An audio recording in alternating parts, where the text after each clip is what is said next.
D. Mace, Finnegan, and Donick 1025, The Game, broadcasting from the Busy Bee Plumbing, Heating, and Air Conditioning Game Nashville studios, home of the $99 yearly Beehive membership, where the buzz is always about great service. Willie Donick, Derek Mason, Adam Vingan, and David Janes here with you. Back in the studio. We haven't been here in a minute. Glad to be here. I missed you guys. We missed you too, David. We had cupcakes for you, David, but you wasn't there, so I had to eat it. Oh, you jerks. I want to make it clear that Derek Mason brought 4 cupcakes to Bridgestone Arena yesterday. Yesterday, by the way, was our first birthday as D. Mace, Vingan, and Donick. And Derek brings 4 cupcakes. And I said, are you going to save that one for David? And Derek goes, no, I'm going to eat it. So, David, take it up with Derek. No, I said because David's not here. I said verbatim. I said David's not here, so I'm going to eat it. You could have. I totally forgot we were at Bridgestone when I was packing the things. And then I remembered it was like, oh, I'm going to Bridgestone. Well, it's a good thing I texted y'all and said, go to the arena today. Exactly. There you go. I have to keep y'all in line. Hey, we're getting old, man. You got to take care of it. As long as old dudes around.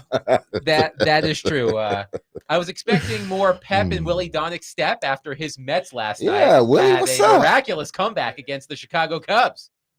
Until there was an X next to their name in the playoffs. Oh, Coach Willie. Coach Willie right Coach there. Willie. No. Coach Willie is right there. There he is. It's a nice win. Got to Taper do it the again. expectation. Do it again. Willie Wet Blanket Donick. That's what his friends call him. Look, this team has just been undercutting my kneecaps all summer. I know. You're like Cowboys fans. Cowboy fans and Met fans are one and alike. It's one of those things. If they can survive and get in, and then they're going to play the Dodgers, and the Dodgers, defending champions, they've been on cruise control for a long time, but they're loaded. They have to fly all the way across the country. I mean, maybe they'll be loose and play well at that point, but they just have not played well in a long time. The baseball races, though, overall, if I can get out of my Mets chamber, have been incredible. What the Guardians are doing right now, it's a real live version of the movie Major League. Don't mention that to Joe Rexford, by the way. Well, why is that? It's a fact. Like the Tigers. Look, yes. I'm going to say this to Joe. Misery loves company, so you and I can bond about these collapses of our teams. But it's a real live Major League movie. What the Guardians are doing right now, it's incredible. But this is good for baseball. It's great for baseball. Great for baseball.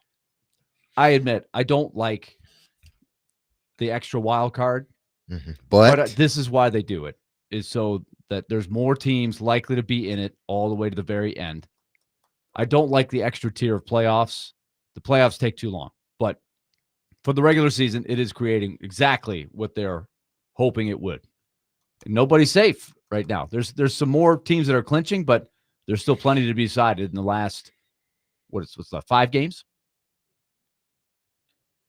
I have no idea. Yeah, 5, 6, maybe 10. 20? No, it's 5. It's 5 or 6. You told me the other day you were like 6, I think you told me. Usually when it comes to baseball, I say, call me in October. And it's not quite October yet. Yeah. So they shouldn't call you. You were the one that brought it up. I didn't want to bring it up. Fair enough. He was trying to see where you were, Willie, because you walked in and it was like a little, it's nail biting time. White knuckle city. Like if you watch me at my house, my hands are on the side of the chairs, gripping tight, the death grip.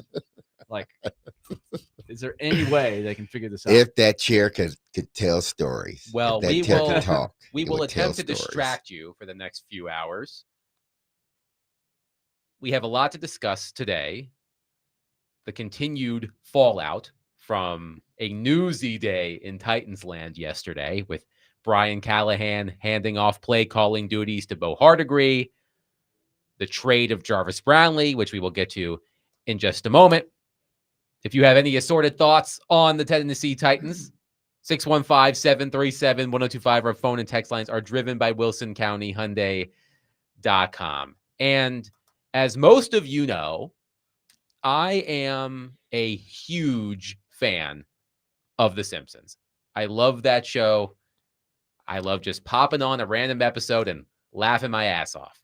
And there is a well-known episode called Cape Fear. And there's a scene within that episode where the villain, Sideshow Bob, easy for me to say, continually steps on rakes and they keep hitting him in the face. And everywhere he turns, he steps on a rake, it hits him in the face. And it holds on that for like what feels like 30 seconds. It's hilarious. And as I was watching Brian Callahan today address the Jarvis Brownlee trade, I thought back to that scene in that specific episode of The Simpsons, because Brian Callahan, without a doubt, will find a way to step in it each and every time he walks up to a microphone. And I prefaced all of this by saying it shouldn't have been Brian Callahan addressing the Jarvis Brownlee trade. It should have been either Mike Borgonzi or Chad Brinker, but neither of them chose to speak. So Brian Callahan, who has already come under fire for everything that's happened this season, has to go up there. It is true that he is taking way by far the most blame. Absolutely. Way most. And he deserves most of it, but yes, there should be maybe some more spread around a little bit. True, but when people are getting off scot-free. True. But when you are a head coach in the NFL, it comes with the territory.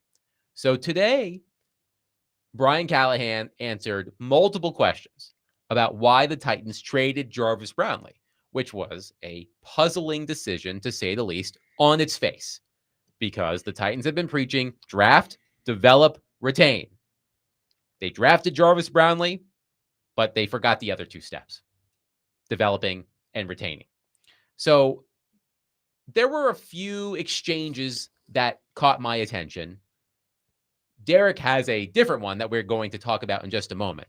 But here was the back and forth that, again, caught my attention the most. So Brian Callahan said that the trading of Jarvis Brownlee was in the short-term and long-term interest of the Tennessee Titans organization. But yet he could not articulate, or chose not to articulate, on what those reasons were. But here is an exchange with Brian Callahan that I found fascinating for the wrong reasons. How much is locker room fit and character part of those short and long-term decisions you mentioned? That's always that's part of every decision we make when it comes to the acquisition of players. When it comes to adding people that we want to be a part of the locker room, that we think have the right makeup and mentality to continue to fit into what we're trying to accomplish. Those things are every player we talk about, whether it's a draft pick, a free agency signing, a trade, all those things are a part of the conversation. Jarvis fit into that picture for you? Yeah, it wasn't anything about Jarvis in particular. It was more that these are things that we look at from, again, trying to make sure we have the best team to be able to put forward, and then what we have moving forward in the long term. So those are all parts of the conversation. You mentioned the change in the play calling. It wasn't anything about Jarvis in particular, but you decided to trade a semi-productive fifth-round pick in his second year, sure, for a step up from the seventh round to the sixth. So if it wasn't about Jarvis in particular, what was it about? Again, it's about the short-term and long-term goals. I've already elaborated on it. You're not going to get any more details about the conversation. It is what it is. How is it not about the player? It's always about all of it. All those things factor into the process, whether it's the player, whether it's the fit, whether it's what we think we can get for him, whether it's something that adds to the value of our draft capital. Those are all parts of the conversation, and those are decisions that we make as we talk about them. So there was yet another rake that Brian Callahan couldn't help but step on. It's not about Jarvis Brownlee specifically, but yet you still traded Jarvis Brownlee. Gave him away. Gave him away. Correct. Basically. I look, D Mace is ready to give his speech that he gave yesterday, that something happened behind the scenes, which I agree with. Why can't they get it right? 2 words. Media relations. Media relations. Get your message together and get it out. That was a bunch of gobbledygook. You made your coach look like an idiot. He already is dying on the vine. You send him out there and you can't give him an explanation. He's not allowed to give the real explanation why they gave away a starting corner. And I'm sure something is going on that they don't want to tell us. And they don't have to tell us. But don't give us that. Don't give us that. It's not about Jarvis specifically. Locker room. He walked right into the trap. Hey, locker room is part. Everything is part of it. But it's not about Jarvis specifically. You just gave away your starting cornerback. There's no explanation for it. That was pathetic. I mean, there's no explanation for it other than, what actually happened. This is starting to, because it seems like eventually, if you keep on asking Callahan, he'll tell you. But you just got to, Paul, and that's what Paul was trying to do, badger him some more and more right. to get the answer out of him. And he almost did. He almost did, but he couldn't quite get it out of him. The truth, I believe, or could have been possibly some of what happened. Brownlee has been dealing with this since last year. I don't know what happened in the offseason as far as the team, whatnot. Okay. Comes into this year, he's still dealing with some of those same issues. The way he answers the questions after the game, maybe they didn't like it. I don't know. But I'm sure there was a discussion amongst the coaches, and probably, Brownlee was aware of it, that, they were going to try someone else at that position. Brownlee probably said, I want to get traded.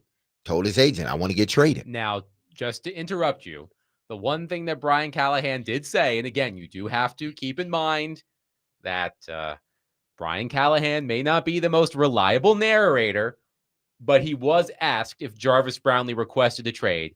He said not to his knowledge.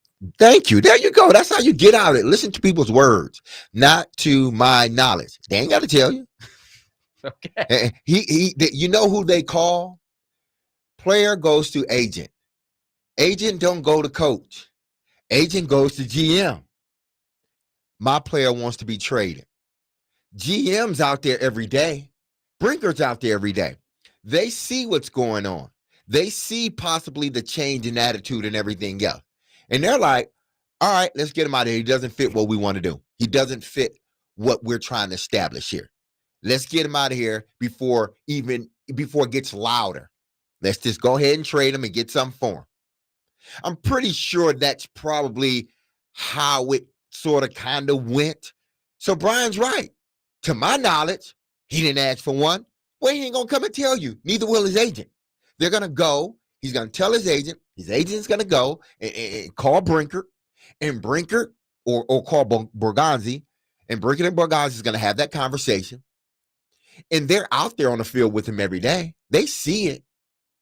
Okay, This was that upper man. Why wouldn't you just say it then? Why wouldn't you just say, yes, he requested a trade? Because it was end of story. Because the coach probably didn't agree with it.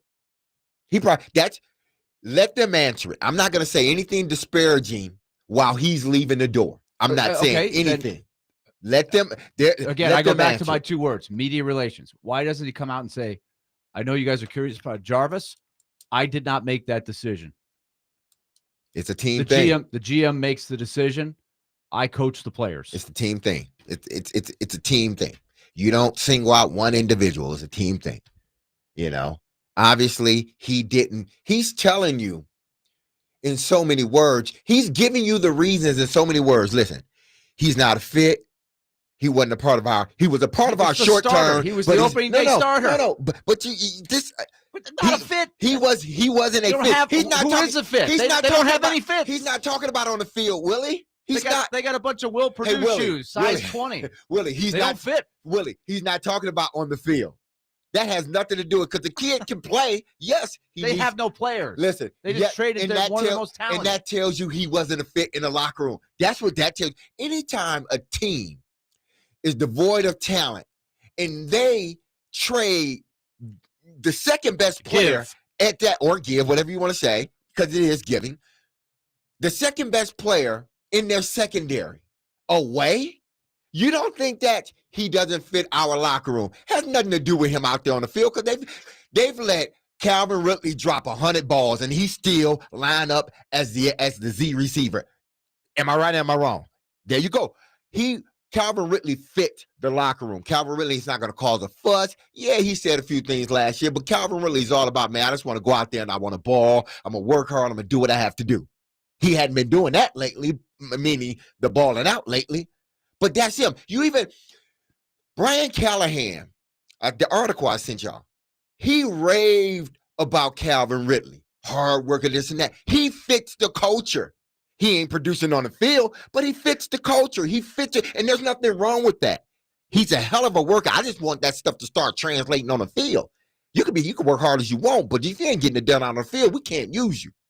Brownlee he wasn't a fit for that locker room for whatever reason. Let's find out the reason. If I were in that building, I would orchestrate a leak and have it get out where they can say, "Hey, I didn't report that."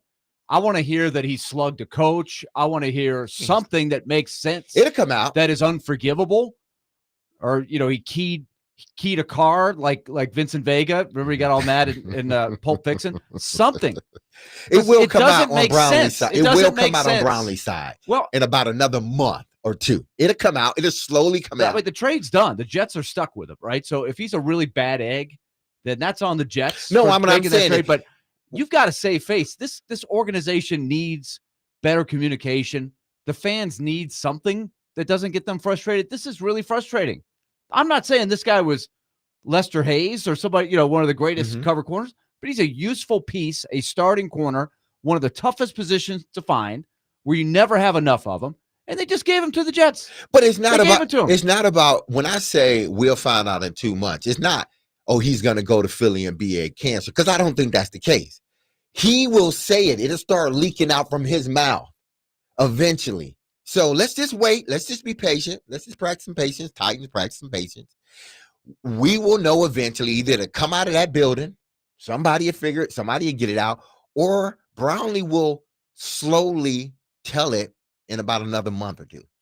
615-737-1025. Our phone and text lines are driven by WilsonCountyHunting.com. We will take your reaction to the Jarvis Brownlee trade and Brian Callahan's quote-unquote explanation for it today before practice. 615-737-1025. But coming up next, there was something else that Brian Callahan said that really pissed off Derek Mason. So let's piss off Derek Mason a little bit more and play it for all of you. Coming up next at 615-737-1025 this Friday. Join us as we broadcast live from 3 to 6 at Jimmy Kelly Steakhouse as they celebrate the opening of their all-new rooftop dining area and bar. It's also a great place to go before or after Vanderbilt games.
Plays on value. I mean, that was.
To get an understanding of it, you said short-term and long-term goals for Brownlee, but entering this year, he was your starting corner, like one of your better corners. Did something change from camp until now to? I think we've got some other players that are playing pretty good and guys that we're excited about and think that they can help us. So again, those are all parts of what you weigh when you have that. Guys that can potentially gain you some value in the long term when it comes to draft capital. But we feel good about the guys that we have and how they performed. So that was Brian Callahan earlier today talking about the Jarvis Brownlee trade. Willie I can't even. That we didn't cover that in the first one. I know. Draft capital, minimal draft capital. And that answer would lead you to believe that they have a lot of really good corners ready to step into the fray. There couldn't be a situation 8 or 10 weeks from now where you might need Jarvis Brownlee. We're getting a lot of different answers, none of which make any sense. By the way, Willie, one listener on our YouTube chat, as you are searching for a reason why this trade would have happened, he says, I got you, Willie. I heard that Brownlee got into an altercation at the grocery store after someone called him out for not returning his cart to the cart return.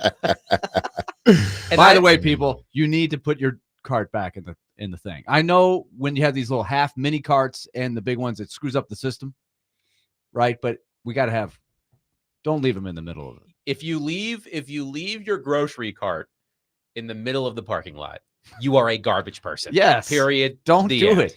Period. The end. So would that be an acceptable reason to trade Jarvis Brownlee? Take the extra 10, 15 seconds and grab a couple and, slot them in there. Yes.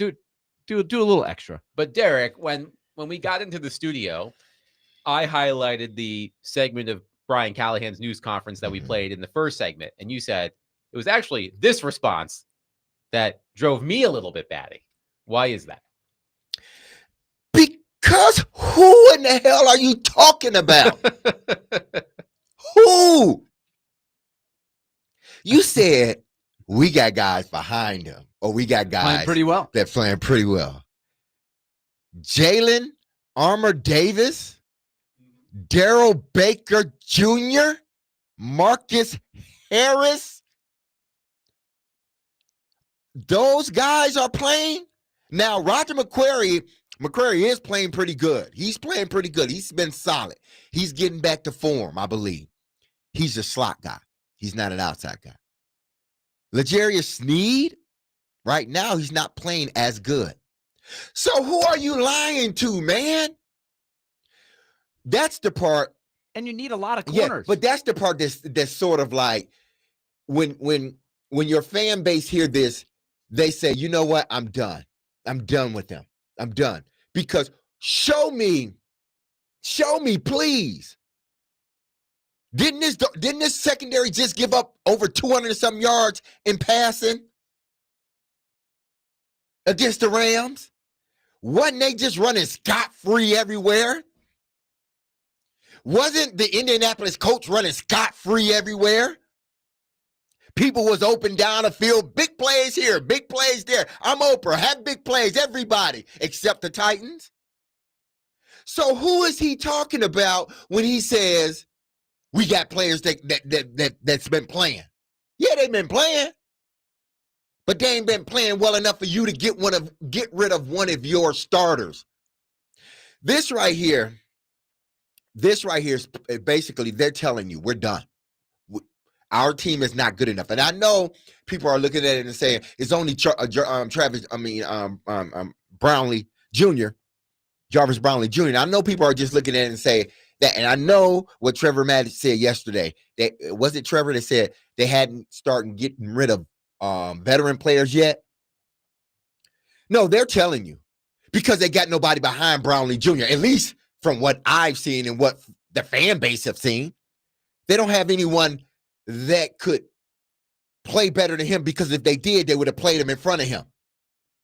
So you're saying listen, we're just going to try to do the best we can. We got guys hurt, guys not fitting into what we want to do. And this is a warning. This is a warning for everybody else. That Brownlee was a warning for everybody else, not necessarily from Callahan. He ain't got no sway whether you go or not. It's Brinkert and Borgonzi. They are screaming loud. Listen, if you don't fit what we're talking about here, and rightfully so, I get it, because there's this organization for the last 5 years, 3, 4, 5 years, it's been going downhill, and they're trying to stop it. So I understand it. But they're telling you, listen, there's a new sheriff in town. This is the way we want to do things now. Whether you want to call it the Kansas City way, whatever. But this is the way we're doing things now. And if you don't fit into that, I don't care how good of a player you are, especially a player that's struggling too, we're going to get you out of here. But are we skipping the benching? Like, if They we don't got care. other guys playing well. Listen, Okay, we'll start them over This team Brownley. is young enough. This team is young enough to where if they're going to start doing this, they need to do it now. Yeah, but They don't Brownlee's need in his to wait. second year. You can still hopefully mold him. That's not what I'm talking He's not about. a veteran player. This team is, and you've said it, this team is at rock bottom rebuild right now. And they don't need anything that is not going to make this foundation stable. That's the way they're thinking. I'm telling you, that's the way GMs are thinking. I've been through it enough. So they're like, listen. Why give him away then? Why not shop him around to them, it's not, for a while? It's not giving it away. They're getting a 6th-round draft pick. They're not getting a 6th-round draft pick. They traded a 7th for a 6th. Yeah, so they There's a swap difference. picks. Yeah, they moved up. I don't know picks. how many spots. 10. It's to be determined. It's not that much. They swap picks. But to them, it's about a good player with a bad attitude, or that can be divisive, doesn't fit a young team. They don't go together. A good player that's a little divisive with a veteran team, he can fit that. Why? You know why? Because the veterans will cover that. There was a reason, like when AJ said his little things, that second year, I think, it was able to be masked. Why? Because there was veterans. There was veterans in that locker room. Byard and those guys, they can squash that. They can diminish some of that noise. They don't have that now. A bunch of young players. You don't want that from a second-year player to start to seep into those young players that we're trying to build a foundation on, especially on defense. So you know what? You're a good player, but you got to go. Let's get to your reaction on our text line, driven by WilsonCountyHundy.com. One texter says, not even a top 170 pick. So much for top 100. My Bears might have given you more than that after putting Jalen Johnson on IR. Y'all are like a ripped grocery bag spilling produce. One text. We have a lot of grocery store references today. Is this just when everybody does their shopping? During our show, 3 o'clock hour? One texter says, Willie, what you're forgetting is that that 6th-round draft pick could be anything. It could even be a starting corner. You know how much the Titans need one of those. Rightfully so. Al, let's keep dunking on Willie. Al says, I heard Brownlee was traded because he wouldn't drink green Gatorade. Said he had never heard of it, and that he personally dislikes Willie D. I would trade him just for that. It's yellow Gatorade. Jeff says the Titans have been leaving their shopping carts on I-40 for a decade. Okay. Leaving their shopping carts on I-40 for decades. Yes. The Titans? Yes. Not for decades. No, wouldn't say not for a decade. Yeah, they've had some ups and downs. The shopper car has been picked up a few times, you know. It's just the past 5 years. It's been on the. Now listen, I'm not gonna let people dump on this franchise, like the whole franchise, the whole 20, 30, what it's been 20, how long has it been? Since 99, so 1997 was the first year of the it was a 27 years, somewhere around there. Approaching 30 years. 30 years, approaching 30 years. I'm not gonna let y'all dump on the franchise I played for. You know, we had our moments. We've been a good franchise. It's just over the last. They're not far removed from 6 consecutive winning seasons. Yeah, so And let's just stick it. It's not for the last decade. It's just been for half a decade. One texter says, whatever the Titans say about Brownlee is BS. Why was Callahan out there explaining the trade? He doesn't make those decisions. Where is Chad Brinker? Exactly. Where is the GM that actually made that call to trade this guy? Where is he? Why isn't he saying anything? I hope eventually he does. Maybe he comes out with a statement. I don't know. But to my knowledge, has he said anything? Has Brinker said anything? Has Borgonzi said anything? Again, just like the last regime, they left it all on the head coach. I do want to point this out. I forgot to mention this at the top of the segment. And thank you to NFL Live for reminding me by putting it on the screen in the studio. The Titans have released their injury report for today. They noted that the Titans conducted a walkthrough on Wednesday, and today's injury report is an estimation. Keep that in mind. Cam Ward is listed as limited with an ankle/calf injury. Oh, so if it couldn't get any worse. I mean, I hope Brandon Allen, come on down. Oh man, I hope it's just one of those deals where, okay, it's just a little sore. You know, we've been working it out. It's not as sore as it was Monday. Got a little bit better Tuesday, Wednesday, first day of practice. We want to hold him out another day or just make it limited for him. By Thursday and Friday, he'll be ready to go. I'm hoping that's how it is. Or that's what it is. J.C. Latham, again, this is an estimation, according to the Titans, because they conducted a walkthrough. J.C. Latham listed as did not practice with that hip injury that has kept him out. Kevin Zeitler limited with a bicep injury.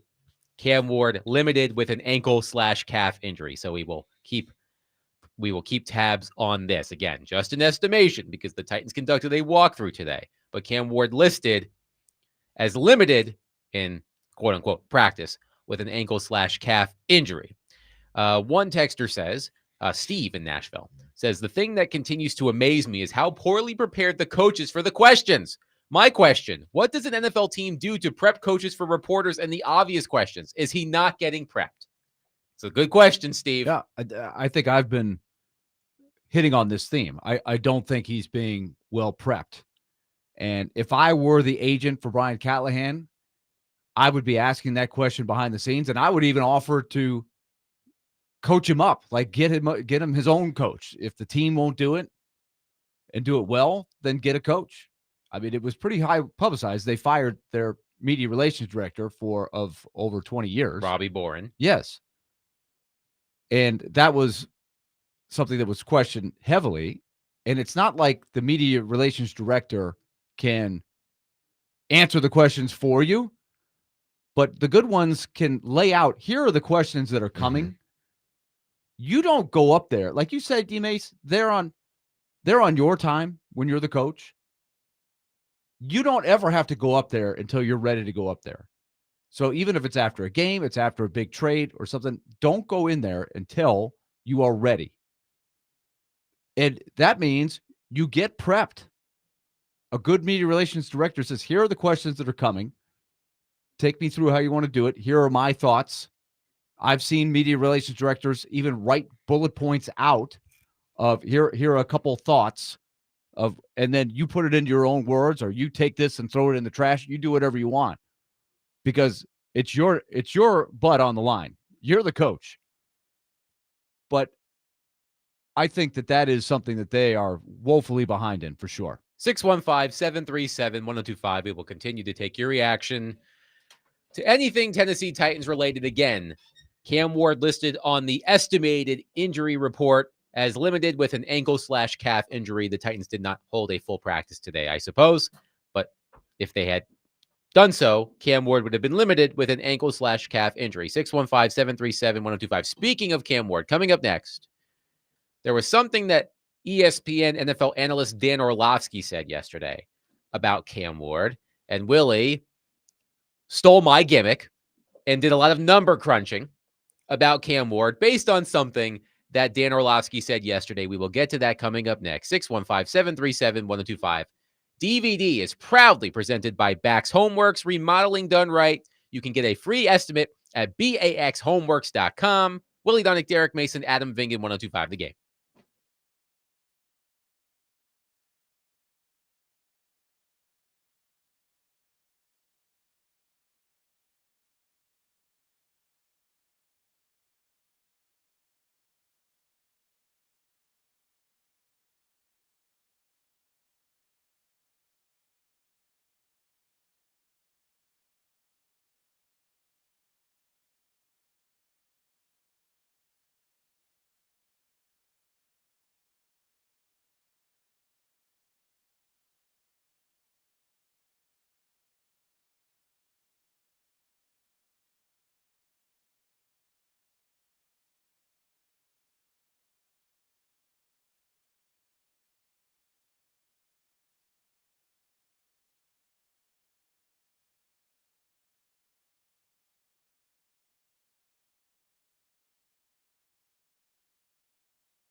What's the best advice that you could give them to say this is how we're going to keep Cam Ward moving in the right direction while we figure everything else out? Yeah, so number one, I would make sure that we got in a room with Cam Ward and say, I want you to continue to play to your style mentality-wise. I want you to continue to be aggressive with the football. I don't want you to worry about wins and losses right now. Easy for me to say my job's not on the line, but I'm just being honest. I want you to learn how to play this position at this league or in this league at this level and be process-driven about it. The second thing is I would want to get into a room with everybody on offense and say, stylistically, are we playing in a way that allows our whole offense, not just the quarterback, in 2025 to play at the right way? And that's not living in the shotgun, and that's not catch and throw, and that's not heavy RPO. It's not 2019 and 2020 anymore. So I would stylistically go, we have to put our young quarterback under center more. We have to build more multiple tight end packages. We have to play action pass, and we have to make sure that we are building in protections down the field. I think the second thing is every single Tuesday, I would be on the field with him for an hour working his fundamentals. Every single Tuesday. And then every day of practice for 20 to 30 minutes, we are working one-on-one with your fundamentals. Fundamentals. Because if his fundamentals clean up, everything will take care of itself. But in the NFL during the season, you pay such little attention to that, specifically with young quarterbacks, because they just want to win. And that's when bad stuff habit-wise gets created. That was ESPN NFL analyst Dan Orlovsky on the program yesterday. And if you missed that interview, you can find it wherever you listen to your podcasts. An incredibly insightful interview. No shocker, because Dan Orlovsky is incredibly insightful. But Willie, you took what Orlovsky said there. You've got your manila folder there with all of your notes on it. You teased us today. You said you did some research based off of what Dan Orlovsky said about how he would handle Cam Ward in this situation. What were your findings? Well, I'm lucky. I've got some people that help me point in the right direction here. I want you to focus on what he said, living in the shotgun. That was something that resonated. And so there are sites you can go to that can tell you the formations, and a lot of people do it just by watching. I know D-Mace watches the All 22, so D-Mace, you probably picked up on this more than I had. But I don't want to bore you with too many things, but here is what I found. Do you know how many passes Cam Warren has thrown this year out of taking the snap from under center? How many total passes has he thrown, first of all? Total passes, yeah, I would say near 80 or a little bit under 80. 65. How many passing attempts does he have this season? Yeah. What's his total passing attempts? 65 after three. Around 100. No, I would say. Well, let's just look it up. It's not a trick question. Okay. 99. He has 99. 99. Okay. So how many has he thrown? I do have this number. How many has he thrown from under center? Of that 99, maybe. Remember the quote from Dan Orlovsky. Here's your hint. Living in the shotgun. 2. 8. Yeah. He's thrown 8 passes from underneath. So they are using, and this is something that Tehran wrote early on that we haven't really seen. They're running a huge percentage of their plays out of the same personnel, which it's called 11 personnel. Mm-hmm. Most of you probably listening know what that means. If you don't, it means 1 back and 1 tight end. So that's basically a 3 wide receiver set. Am I right, D-Mace? Yep. But when you do that, right, you either have Tony Pollard, poor Tony, trying to protect as an extra guy. You only have 1 tight end. You're sending the guys out. I think it would have to be predictable, right? I think what the idea would be, let's put Cam in his comfort zone when he's a rookie, and let's use what he used at Miami. But that goes against what Dan Orlovsky is saying they need to do. Is I think he subscribes to what I was saying. It's all about Cam. Process driven. Take the wins and losses as hard as it is. He goes, and I'm not, he says, it's easy for me to say from the ESPN studio, right? Because it's not his job on the line. And that's the hardest thing. But they are creating habits of his right now that are tough. They can't protect a lot of the plays. They're in the same formation. He's not learning how to play under center. And I think he's throwing off his back foot a lot of times. You look at the interception for the pick 6, it's off the back foot.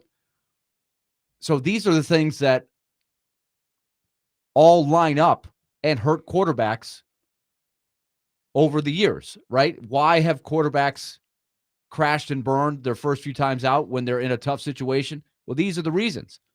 So I was stunned when I saw that stat that they barely throw from under center.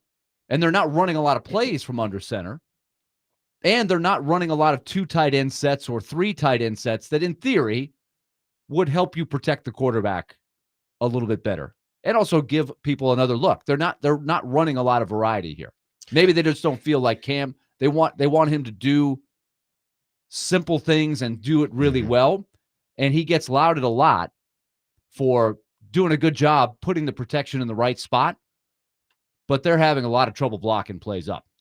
Well, I mean, Dan said it as well during that interview, that, listen, when guys are not doing their job, it constricts what you can do from an offensive play caller standpoint. Some things you may want to do, you just feel you can't do them. Either they can't block it up right, or it's just it's not working out well, with the receiver. So, whether they want to go to, more underneath the center, because I think when he does go underneath center, it helps out his play action or his boot game a lot more than not being under center. Because when you're underneath center and I go to give that boot, my back is turned to those ends, and they don't know. They got to be real disciplined, because they don't know if I'm gonna come out with the ball or not. Whereas if you do it out of shotgun, they see the ball. You can see when it's been given and when it hadn't been, and they're more inclined to make a play or be able to make the tackle downfield somewhat. So I'm not sure if they can do any of this, but with Bo Hardegree as play caller now, he may choose to go to more underneath center. Well, this type is of what, deal. This is what I think we're going to look for when you change the play caller. You do have a chance to hit the reset button and look at some things and try something else. Here is another stat that I looked up. When they are in the 11 personnel, which is the vast majority of their set, is 1 back, 1 tight end. Their EPA. Now, Adam, big ass glasses. Expected points added. Thank you. Expected points added. That is the stat, the analytic stat that you go by. Just, it's a kind of a big package, right? What is happening when you run plays from that formation? They are last in the NFL in EPA, minus 34, when they run plays out of the out of the 11 personnel. So it's not working very well. 11, and I guess in 11 personnel, it doesn't mean every play is out of the shotgun, but the tendencies, it seems like the defenses will see this. It's pretty easy to see what they're trying to do. And as I've said all along, when you have limitations with your roster, there's only so much you can do. But I'm curious to see if Hardegree takes a little different approach. Let's use the tight ends more. Let's bring it in. It's not the modern offense that Brian Callahan was brought in to run, because that's who ran a lot of 2 tight end sets. Mike Vrabel. He loved the 2 tight end sets. He loved the smash mouth, complimentary football. It's maybe going against the grain. Arthur Smith was great with the 2 tight end stuff, but it's what they have right now. Those are scary numbers. But the biggest thing to take out of this is Orlovsky is seeing a quarterback that is getting in a habit of only being a shotgun guy, where if you're really trying to develop him right, you want to develop him to be able to be shotgun, but also be effective with play action and the things that you can do better when you're under center. And the Titans aren't putting him under center very much. Dustin from Hopkinsville on our text line, driven by WilsonCountyHoney.com, about Cam Ward being listed on the injury list. Again, it was an estimation, but he was listed as limited with a calf/ankle injury. Dustin says, I said Bill Callahan and the Titans would get this kid injured, just like they did Will Levis. Let's see how severe and how often this happens under Brian Callahan. Well, one of our critical Titans questions was what? How many games will Cam Ward start? Keeping him upright and in the lineup is a priority, and it is not a given. The over-under is 12.5. And so far, so good, but this is the first indication that he's banged up a little bit. And the way he is getting pressured and hit, I would think it's going to be that much more of a challenge to stay out there every week. It's tough. One texter says, as much as I hate Brian Callahan as a coach, he is the ultimate scapegoat right now. Brinker, Borgonzi, and Strunk will continue to do crazy moves and just let media and fans blame Callahan for it, since he's going to be fired anyway. I don't have much to disagree with their texter. Brian Callahan has transformed into a sort of human shield here for the Tennessee Titans decision makers. These things are cyclical. So once Brian Callahan gets the boot, somebody else is going to be getting the blame. But let's make no mistake about it. He's doing this to himself. He is not helping his cause. Yeah, he's not. Listen, when you don't win games and you answer the questions the way that you've been answering them, you don't know the rules. And you don't know the rules, then yeah, you're doing all this to yourself.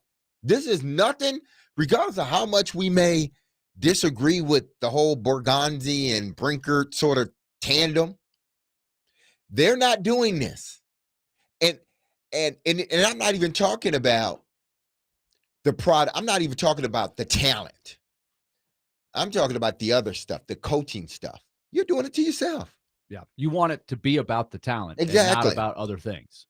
615-737-1025 will take your thoughts on Cam Ward and anything Tennessee Titans related. Call us, text us, 615-737-1025. Coming up next, because there has been so much to discuss with Brian Callahan and Cam Ward and Jarvis Brownlee, there is a Titans player whose struggles have kind of flown under the radar, at least in the sense that they aren't getting the attention they probably deserve. And I know that Derek Mason has been licking his chops waiting to discuss this player. And we will do that coming up next. 615-737-1025. Willie Donick, Derek Mason, Adam Vingan, 1025 The Game.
Team Ace Fingan and Donick 1025, the game, broadcasting from the Busy Bee Plumbing, Heating, and Air Conditioning Game Nashville studios, home of the $99 yearly Beehive membership, where the buzz is always about great service. Willie Donick, Derek Mason, Adam Vingan, and David Janes here with you. We are proudly presented by BAX Homeworks, which transforms kitchens, bathrooms, and living spaces into places you can't wait to come home to.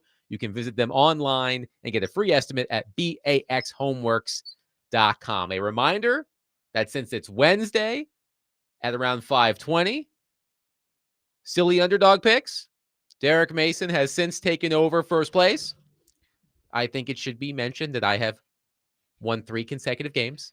I just sense a lot of But you anticipation. ain't in the lead, so it don't matter. Yet. You ain't in the lead. Yeah, whatever. But you know what? Schemata. But you know what we can all agree on? Chris Sanders stinks. Yeah, he does. We'll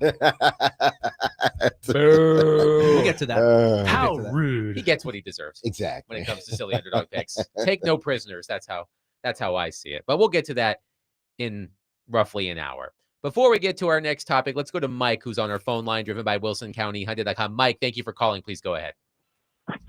Yeah, I'd just like to ask you guys a question. Who actually made the decision, do you think, now who's going to be the play caller? Because I've never heard of this guy that is now going to call the offensive plays.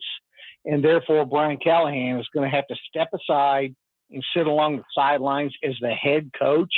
That doesn't sound good. And so now we're going to Houston, and where you first came from. And what if we lose down there? Are we setting Callahan up to be fired? Did Amy Adams or the general manager actually maneuver this whole thing to where we can get rid of Brian Callahan if we lose in Houston by now naming a new play caller? And then poor old Cam, what is he saying? What's going on here? I would be if I was a young kid quarterback. What's going on in this organization? Thank you for the call, Mike. I love a good conspiracy theory. Amy Adams Strunk, Chad Brinker, Mike Borgonzi pulling the strings to set up Brian Callahan to fail in Houston. So to answer your first question, Bo Hardigree is the quarterback's coach. He is going to be calling plays starting Sunday in Houston. Bo Hardigree has interim play calling experience from a few years ago with the Las Vegas Raiders when the Raiders fired Josh McDaniels. So that's who's calling the plays.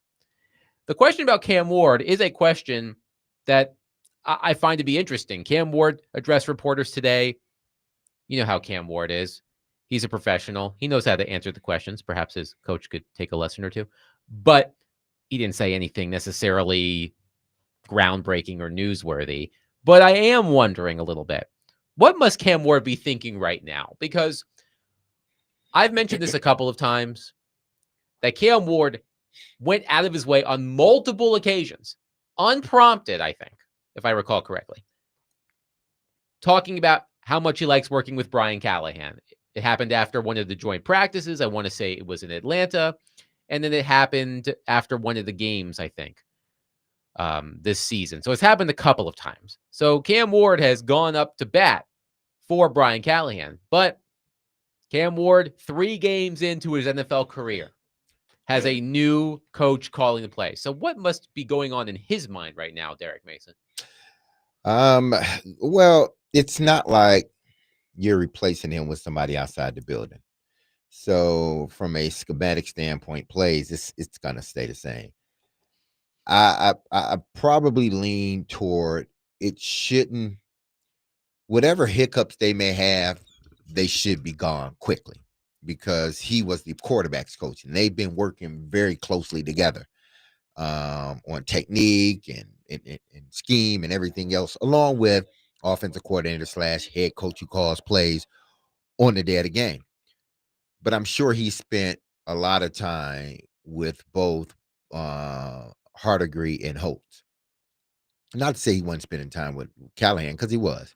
So he has, I think he has an understanding of Hardigree in what Hardigree may think fits Cam better.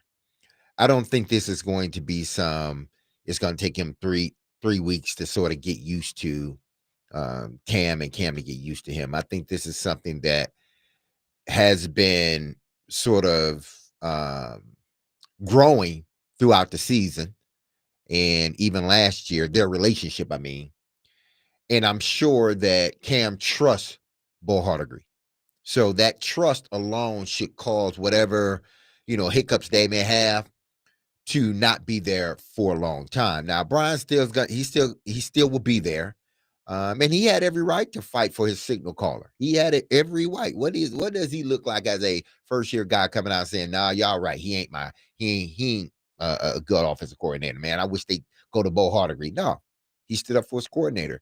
But that doesn't mean he didn't have or wasn't building that relationship with his quarterback's coach. So, yeah, they may be under center more because Bo Hardegree and Cam might have talked about this. Like, how do you feel about being under center more?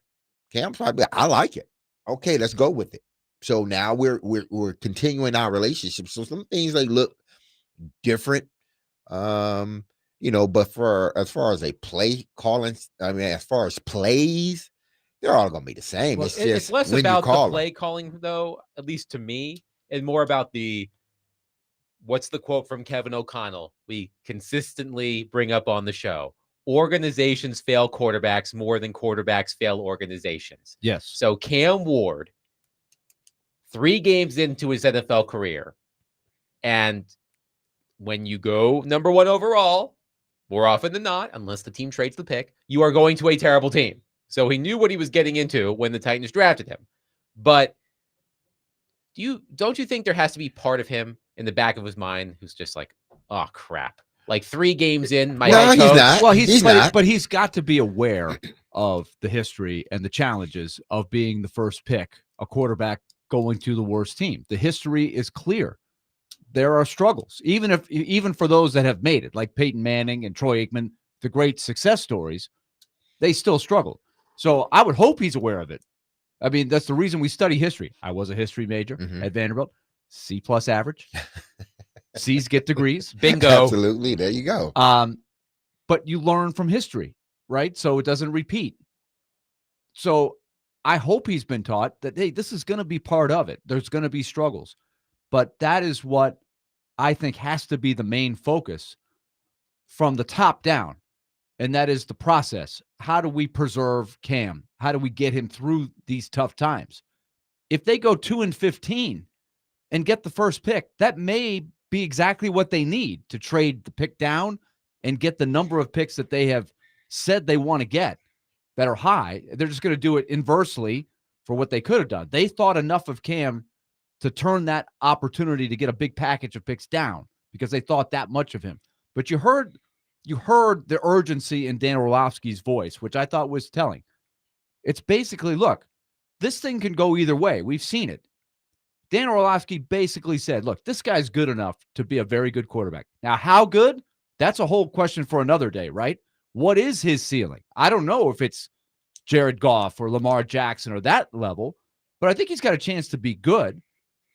But it's teetering, right? If he gets bad habits, bad mechanics, and falls into the traps that a lot of quarterbacks have done over the years, then it's going to affect his ability to be as good as he can be. Yeah, I get that point. But when you're in the process of failing a quarterback, it's a lot of new regimes, someone that's bringing in a whole new system, a new perspective. Everything is new. And when you do that too many times, yes, each time you do it, you're setting your quarterback back. But in this case, that's not the situation. Yeah, you changed play callers, but you didn't change the offense and the philosophy of what you want to do. Now, he may call it different in the game, or you may be underneath center a little bit more, but I don't think that's something that will probably help him instead of being detrimental to him. Now, if they went out and said, you know what, we're going out and getting another offensive coordinator that's been sitting out on the streets, go out and get Bruce Arians. He knows how to call plays, don't he? Go out and get Bruce Arians, or make McCoy the offensive coordinator. These guys hadn't been entrenched in this offense. They don't know how we want to run this thing. I may not call the plays, but the philosophy is there. That would hurt him more than saying, okay, we're going to make Bo Hardegree the offensive coordinator. Why? Because Bo has been in the room with them. Bo understands it. They talk. He and Brian Callahan, they all talk the same lingo. So plays may be, in certain situations, may be different, which may help Cam. I may be under center more, which may help Cam. So I see this as not damaging Cam. I see this as trying to help him because you're still hiring. You're just promoting from within.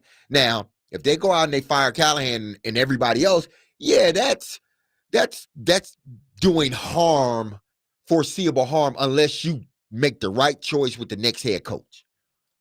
Here's an interesting philosophical question on our text line, driven by WilsonCountyHunter.com. One texter says, that organization's fail quarterbacks quote is 100% opinion. Well, duh. There are too many variables to state that as a fact. 95% of the time, it's failures on both sides. I will say with the Titans, it was 99% Levis. With Vince Young, it was 90% Fisher/Chow. With Vince Young, it was 90% I Fisher and Chow. I think it was a little bit of both from what I was hearing. Well, yeah, I think there were a lot of stories Yeah. of Vince Young and his habits and some of his actions that would have to be. I look, I'm not going out on a limb. I don't think it was 90-10. Yeah, I don't think it was.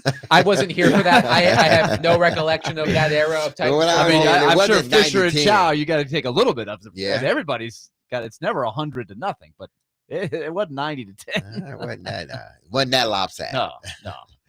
No, but I don't want to mean, dump on VY, right? Yeah. But it's well documented, some of the stuff. And whether it he be- disappeared for a couple days. yeah, whether it be That him happened. or Locker, I mean, it for whatever reason, it Yeah. just didn't work Didn't out. Yeah. You know, Matthew from Jolton said, I was a trade the pick guy, but I think the Titans have a dude at quarterback, but you have to build an offensive line that can stay healthy. The Titans have invested a lot of resources into that offensive line. You have 2 first-round picks. You paid a left tackle big in free agency. You paid a center big in free agency the year before. You bring in a veteran in Kevin Zeitler. But when the right side of your line, of your starting line, is unavailable, I mean, I can. That's unfortunate. That's unfortunate Yes. that they have not been able to see the benefits of the investment. Although Skoronski is playing well. yes, right? he's Yes, playing he really has. well. Yes, Dan Moore, No. No. But that's kind of what you No. knew. You kind of knew this was going to be a thing. I thought it was going to be better than what he's Hoped been it would playing. be better. We knew Cushionberry. Got to give him some time. He's coming back from a very serious injury. And then the unfortunate part is the other 2 guys got hurt, so they haven't reaped any benefit from the investment that they made. They haven't seen that group of 5 gel the way they were hoping. Here are some blocking numbers from Pro Football Focus on the Tennessee Titans offensive line. But I sense in your voice, If we're you not going to have- like what we hear. If you have a weak constitution, I suggest you What pull- you say about my constitution? if you have a weak constitution, I suggest you pull over to the side of the road, put your hazards on, just take a moment. I don't want you to get sick while you're driving. It's like there was a great commercial. You know, Kevin Hart does a lot of commercials with LeBron, and one of them they were playing golf in the golf cart, and Kevin Hart was filming LeBron's ugly golf swing. He goes, "When I show you this film, you're not going to like it." So there you go. John Ojukwu, Oh, 10 pressures allowed, 6 hurries allowed, 4 sacks allowed. Dan Moore Jr., 9 pressures allowed, 5 hurries allowed, 2 quarterback hits allowed, 2 sacks allowed. Lloyd Cushenberry, 7 pressures allowed, 2 hurries allowed, 3 quarterback hits allowed, 2 sacks allowed. By the way, Peter Skoronski, 2 pressures, 2 hurries, 0 hits, 0 sacks. Pretty good. Kevin Zeitler, when he has been available, 3 pressures allowed, 2 hurries, 1 hit, 0 sacks. Ollie Udo, 5 pressures, 3 hurries, 1 hit, 1 sack. So John Ojukwu That's in and the least Dan amount Moore of plays. are not doing so good. Do we have anything on Mr. Hance? Mr. Hance, 3 pressures allowed, 3 hurries allowed, 0 hits, 0 sacks. okay. There's been at least a couple plays where I've seen him get blown back. Yeah. I don't know if blown backs are Is an that analytic a stat? Blown backs. Pancakes allowed. pancakes. Isn't that a football Yeah, stat? they chart it. They chart Yeah. pancakes. I Pancakes? believe so. Orlando Pace. Yeah. Dustin from Hopkinsville says, "Heck yeah, our number 11 pick guard is playing well." LOL. Well, at least somebody is. Okay. Man, we're trying to pick out some Let good us in be all happy this. for once. Man, Come on. goodness. One texter says, "I was a believer in trading the pick also, but after seeing Cam Ward in 3 games, I feel like the system and the wide receivers have let him down." Okay, well here's a question. If you're looking at the outlook and it looks as bleak as it appears, then what about Orlovsky's thought of, look, even if it costs you a little bit in the short term, go process oriented. Go more under the center. So over time, as you do build the roster, he'll have the experience under his belt of balancing his comfort zone, which would appear to be the shotgun, which is what they're running way more. Shotgun happy was the Orlovsky term. And run more plays under center, to protect him, because maybe you use a little more play action. You use more 2 tight end sets. I'm curious if that ends up becoming the thing. Wesson Hermitage says, "Now that we know how many sacks each lineman has allowed, how many sacks has Cam Ward allowed or been at fault for?" Well, Wes, according to Pro Football Focus, Cam Ward has been responsible for 3 of his sacks. Yeah. Well, that goes to the adage that we have brought to the table, the Sean Payton-ism. Yeah. Sacks or a quarterback stat, not an offensive line stat. Well, it can be a quarterback sack. Which is hard to believe when you watch this offensive line. It can be a Especially quarterback sack. Ojokwu and Udo, that deadly combination. Lamar Jackson, the double O combination, leads the NFL in quarterback in terms of sacks that can be placed on the quarterback. Lamar Jackson with 7, Justin Herbert with 6, Patrick Mahomes with 4, Kyler Murray, Jordan Love, Drake May, and Cam Ward with 3 each. So, for whatever that's worth. 615-737-1025. Okay. We did not get to the player we alluded to before the previous break. We will do that next because Derek Mason has some thoughts. I also have some numbers. We'll nerd it up. We'll chop it up. We're going to crap all over Calvin Ridley for 20 minutes. And we'll do that next. 615-737-1025. Willie Tonic, Derek Mason, Adam Vingan, 1025 The Game.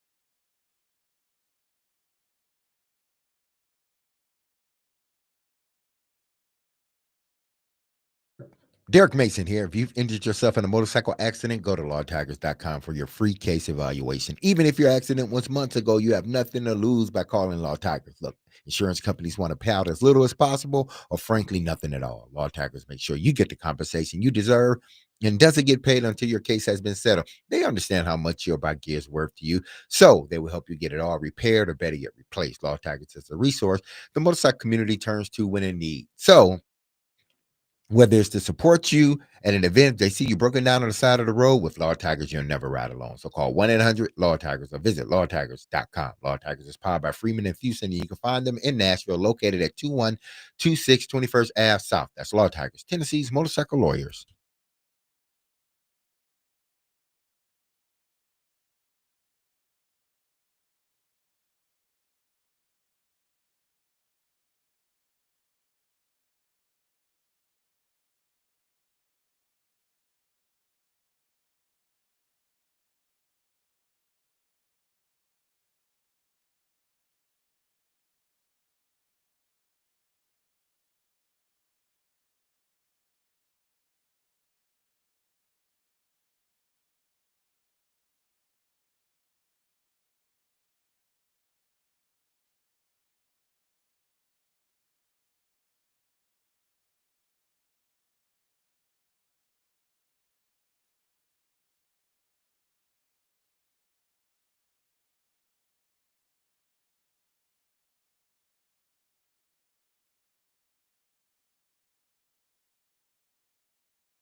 It's ultimately on him to do it, but what can you guys do as a staff to try to help Calvin snap out of the funk he's been in?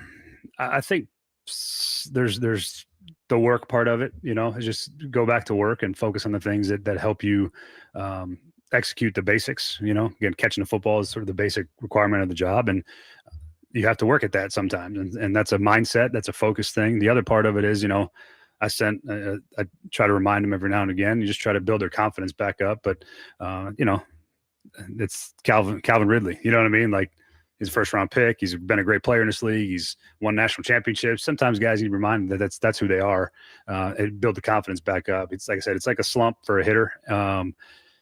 And you got to find a way out of it. And sometimes it just takes the one catch or the one play to break that feeling, and you're kind of right back to where you are. So that's the sports psych part of it. There's an element of that for all these guys, when things aren't going their way, and we got to find a way to help them get out of it.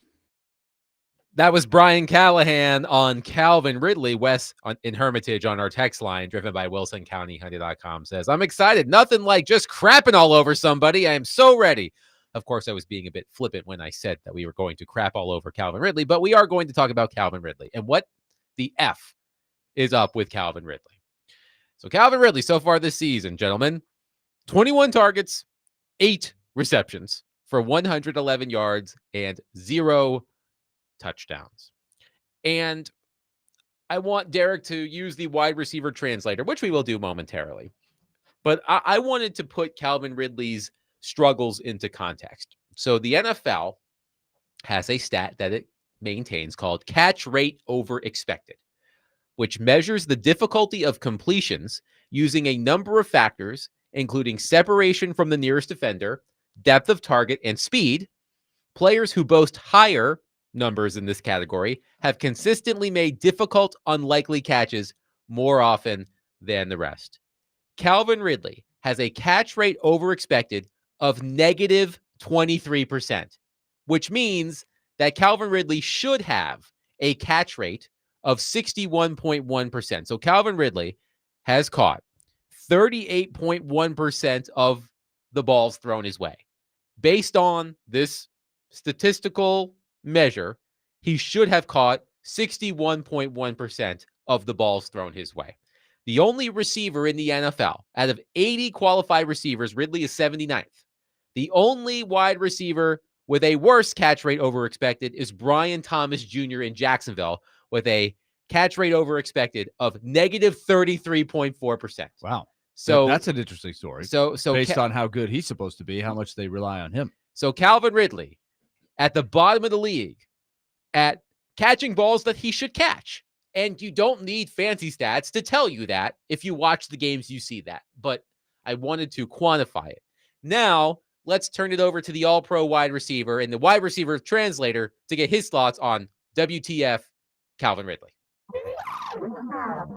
Wide receiver translator. Calvin Ridley hasn't been good at all this season. Overall, he's had some good moments. The second game of the season, when he,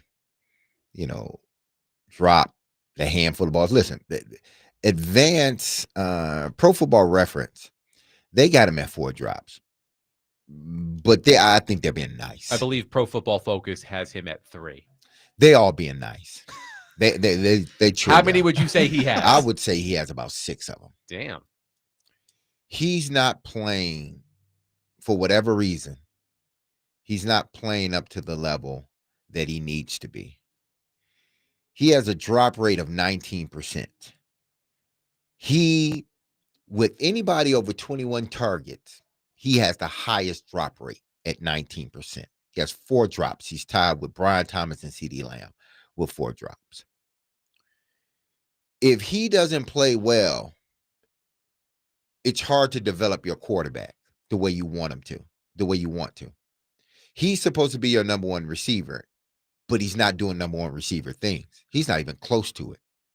He's dropping balls that he should catch. And there's no excuse for that. Brian Callahan can say all he wants, but there's no excuse for that. He works hard. We all know that. He goes full speed, at least on that first pass in the Indianapolis game, which I'm still peeved for that one. Whenever you step on that field, it's 100 miles per hour, especially at the beginning of the game. When the ball is called for you, I'm sure y'all ran that route right there, that quick out, because it was a part of the first 15. I'm sure you knew exactly. This is a route. This is a play called for you. More than likely, you will be the number one read, and you will get the ball. And you half-assed it. You did. I'm just being honest. You half-assed it. At first glance, it looked like Cam threw it too far. But then, as I watched the film more and more, it's like, no, you didn't come out there. You didn't come out of your break explosive. You came out of it slow and under control instead of explosive and under control, which caused the ball to be a yard outside of your reach. Just think, had you come out explosive, caught that pass 7 yards, how does it change the dynamics of that first drive? A lot. I'm not going to even let y'all answer that. A lot. It does. Now it's second or third and 2 instead of third and 8 or 9.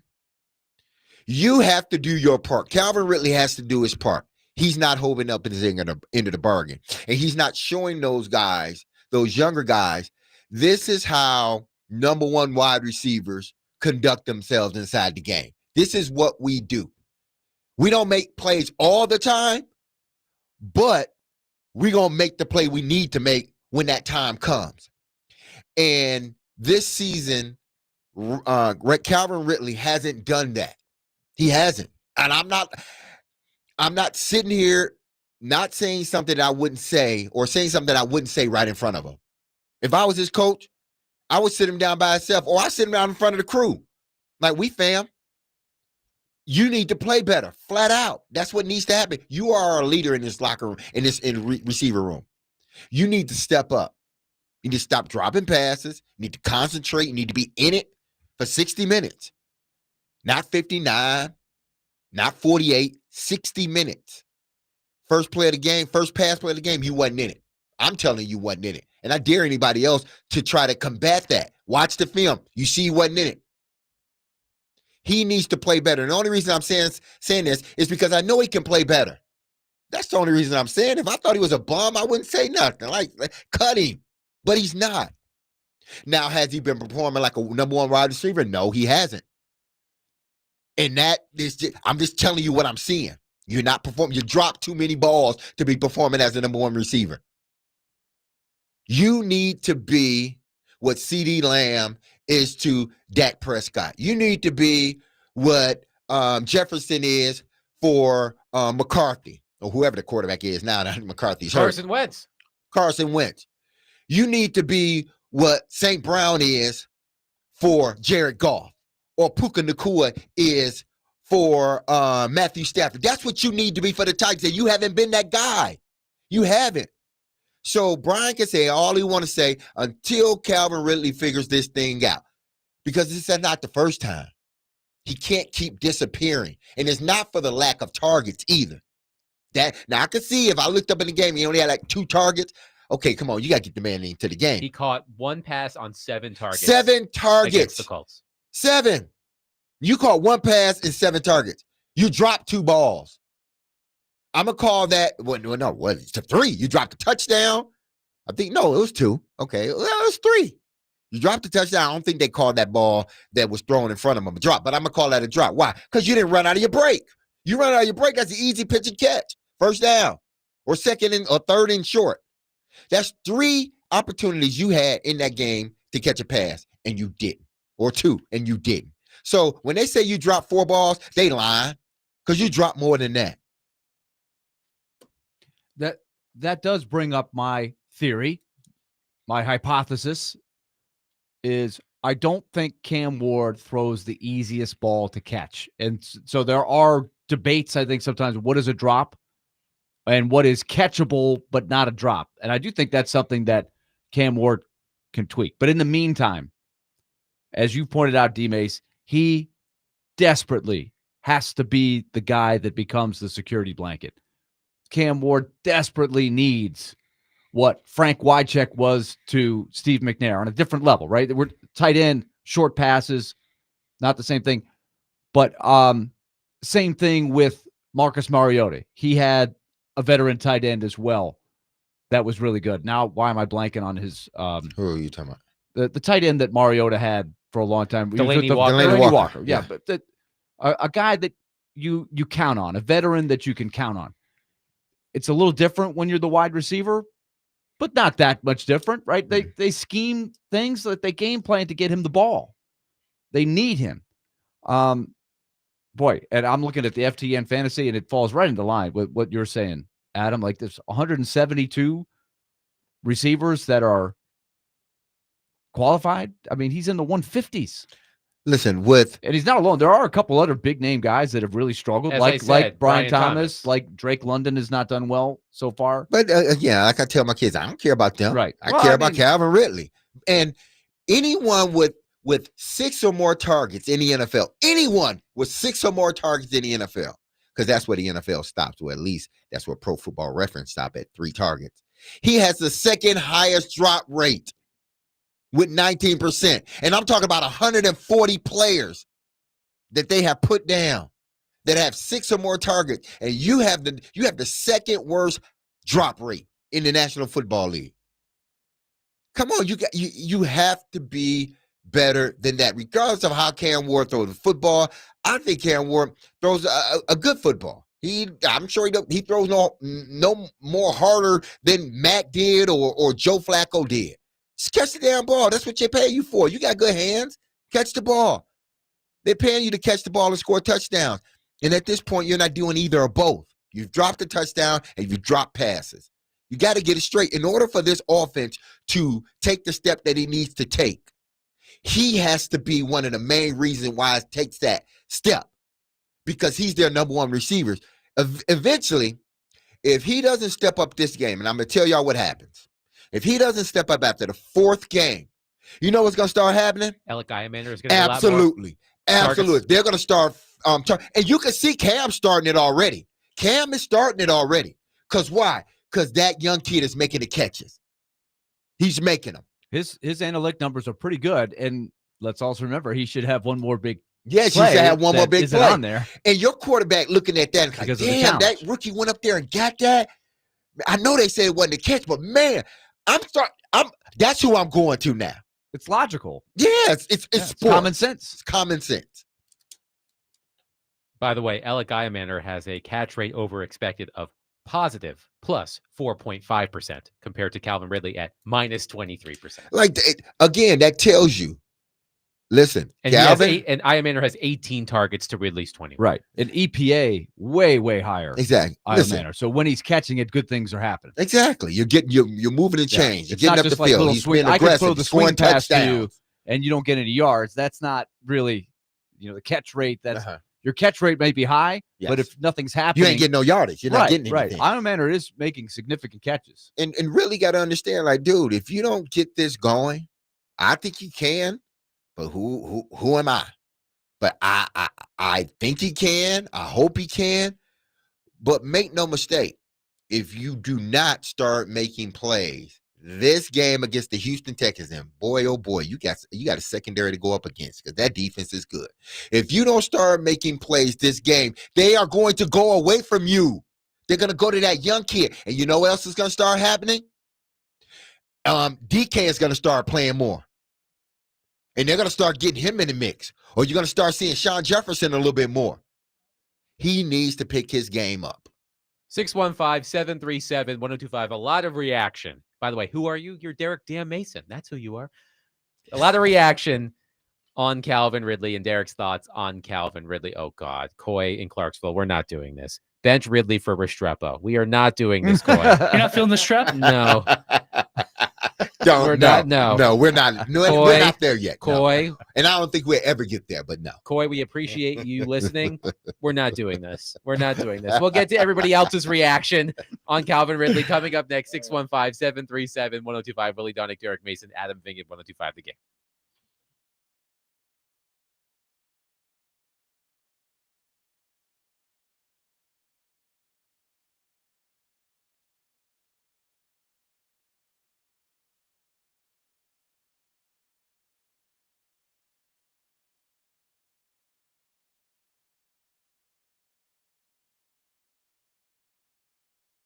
All right, let's tell you about Loan Pronto. Remember, Loan Pronto is offering you the chance to move quickly and take advantage of the fact that the rates have dropped. The rates are down. They're the lowest that they've been in 3 years, but they aren't going to stay this low for that long. So don't waste any more time. Call Loan Pronto and see if they can help you. The Rate Reduction Home Loan Program is a streamlined, low-cost way to slash your house payments by hundreds of dollars a month. You can lock in this lower rate and close in as little as 2 weeks. No appraisal needed in most cases. You can skip your next 2 house payments in the process, and you're going to have that better rate locked in for the long haul. Rates this low aren't going to last. So call Loan Pronto now before they go back up and get a free, no-obligation quote. Here's the number, 615-499-5780, or go to loanpronto.com. 615-499-5780, or go to loanpronto.com. Equal housing lender, NMLS 1661781, subject to lender approval, NMLSconsumeraccess.org.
D. Mace, Vingan, and Donick, 1025 The Game. Willie Donick, Derek Mason, Adam Vingan here with you.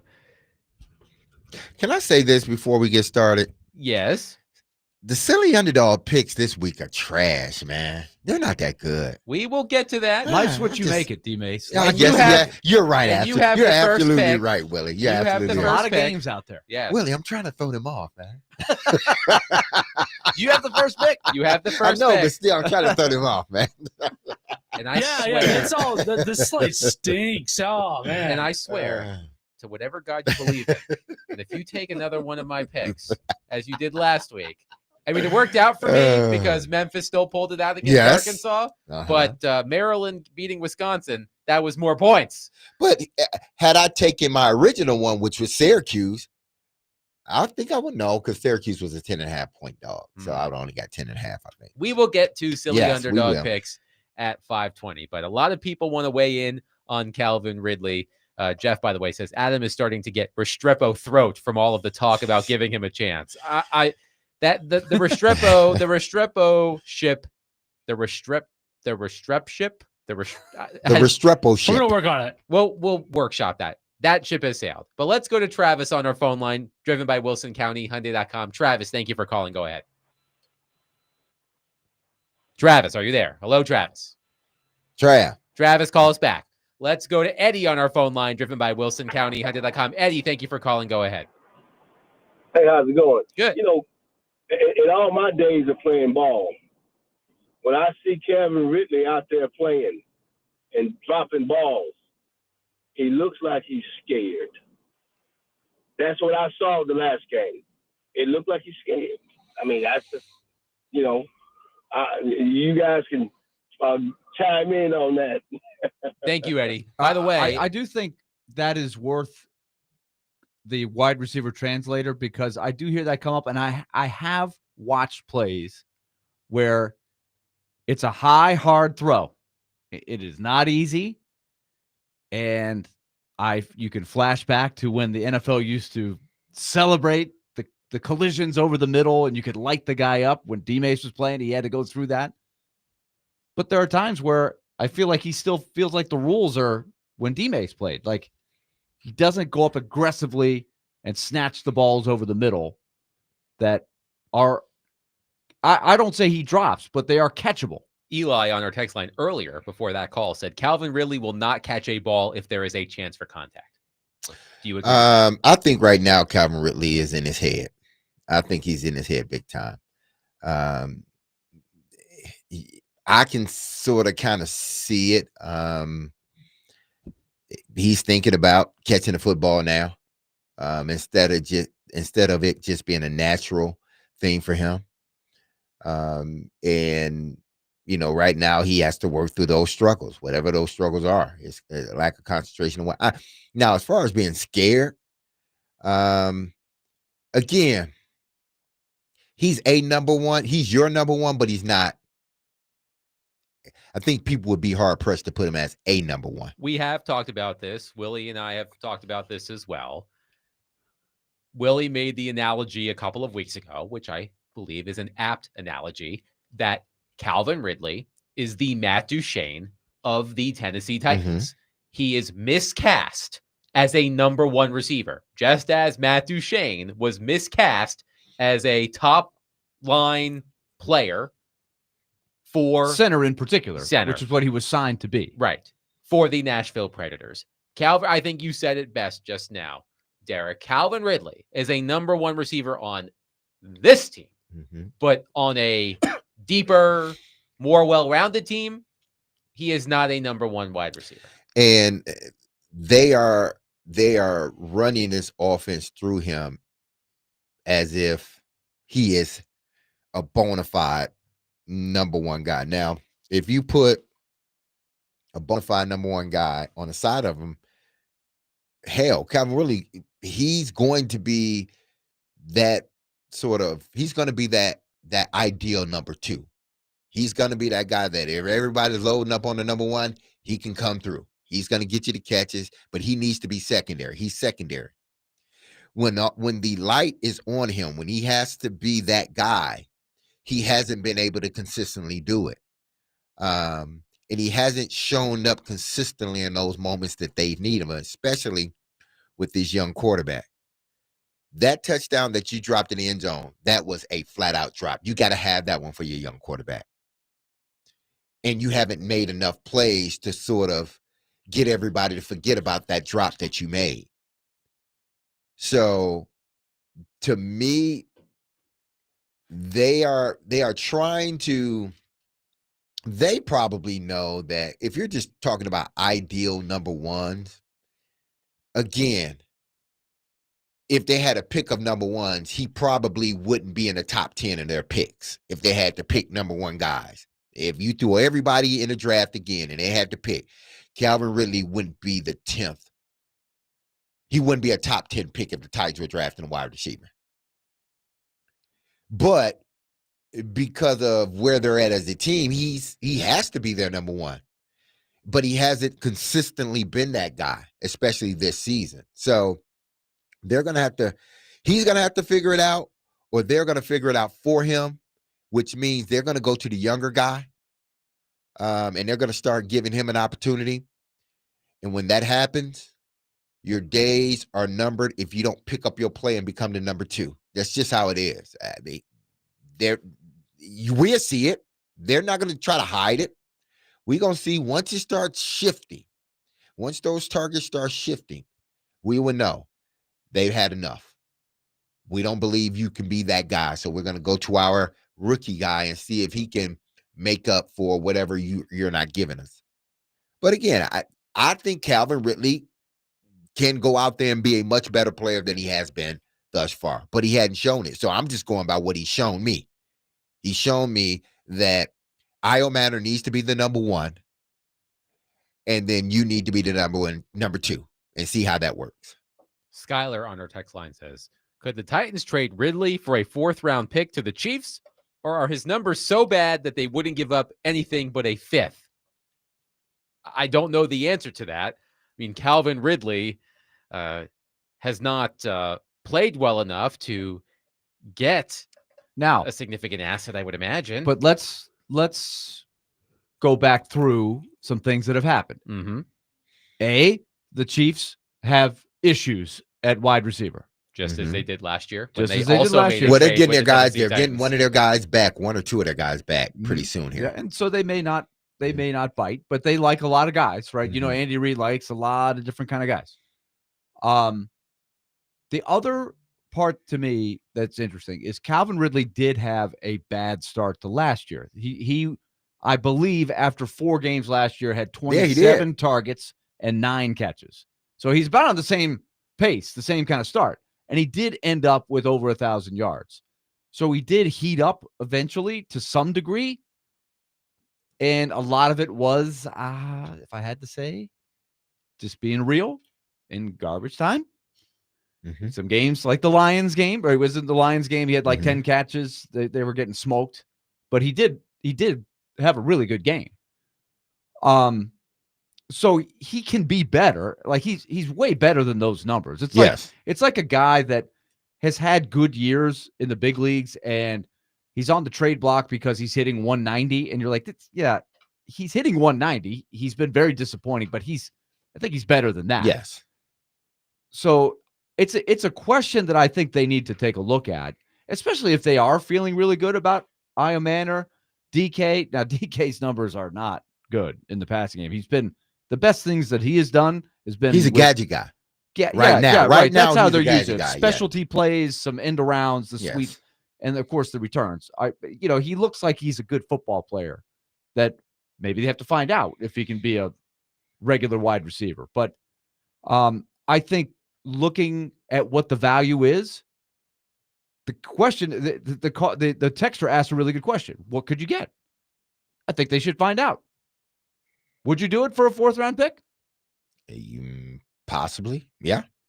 What did DeAndre Hopkins go 5th for? round pick. 5th round. That was conditional. Remember, the conditions were almost impossible. snap to count. get. They were going to make the The conditions. snap counts and all They were that going to stuff. make sure he didn't make that. Hey, Andy, if DeAndre Hopkins is on the field for this one play, we have to give up a 4th-round pick. All right, City. Don't play him for this one snap, please. Thank you. I don't know. I mean, you would hope that, and I'm not to the point where I'm saying trade Calvin Ridley. I'm not to that point.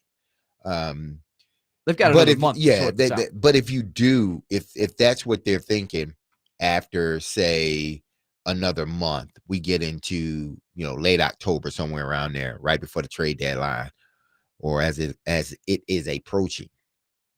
Then okay, if he hadn't played better, then that's something that you got to really look at.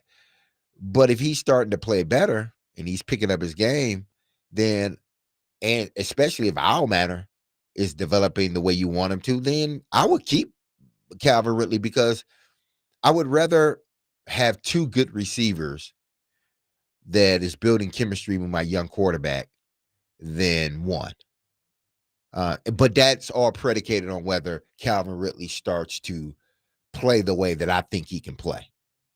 615-737-1025. We will take your thoughts on Calvin Ridley. 615-737-1025. Please, no more Restrepo takes.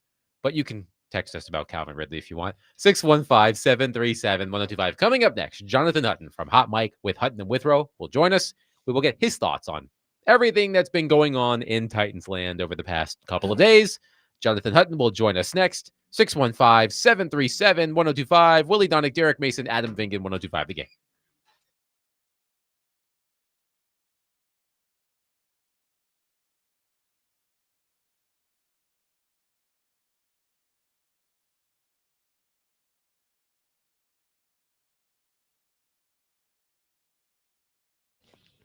Derek Mason here. If you've injured yourself in a motorcycle accident, go to lawtigers.com for your free case evaluation. Even if your accident was months ago, you have nothing to lose by calling Law Tigers. Insurance companies want to pay out as little as possible, or frankly, nothing at all. Law Tigers make sure you get the compensation you deserve and doesn't get paid until your case has been settled. They understand how much your bike gear is worth to you, so they will help you get it all repaired or better yet replaced. Law Tigers is the resource the motorcycle community turns to when in need. So, whether it's to support you in an event or if they see you broken down on the side of the road, with Law Tigers, you'll never ride alone. So call 1-800-LAW-TIGERS or visit them at lawtigers.com. Law Tigers is powered by Freeman and Fuson, and you can find them in Nashville, located at 2126 21st Ave South. That's Law Tigers, Tennessee's motorcycle lawyers.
D-Mace, Vingen, and Donick 102.5 The Game, broadcasting from the Busy Bee Plumbing, Heating, and Air Conditioning Game Nashville studios, home of the $99 yearly Beehive membership, where the buzz is always about great service.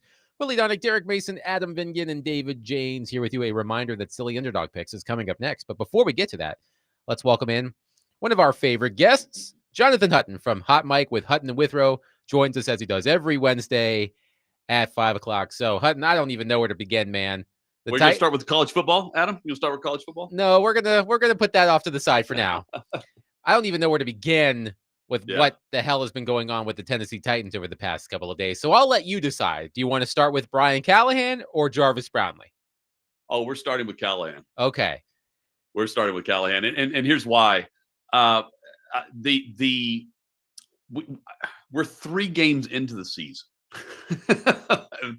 And we've reached the point where roughly a year and a half ago, this is the coach that was hired to develop quarterbacks, to call plays. That was one of the qualities they liked about him, was his ability to come in and be the head coach and call plays, even though he hadn't done either.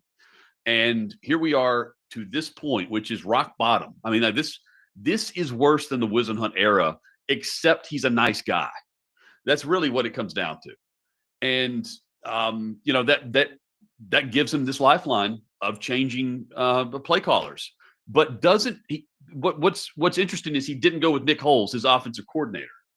And I think that shows guys just how of a bleep show this all is, because right now they have so many guys working in different areas that I'm not sure what they do.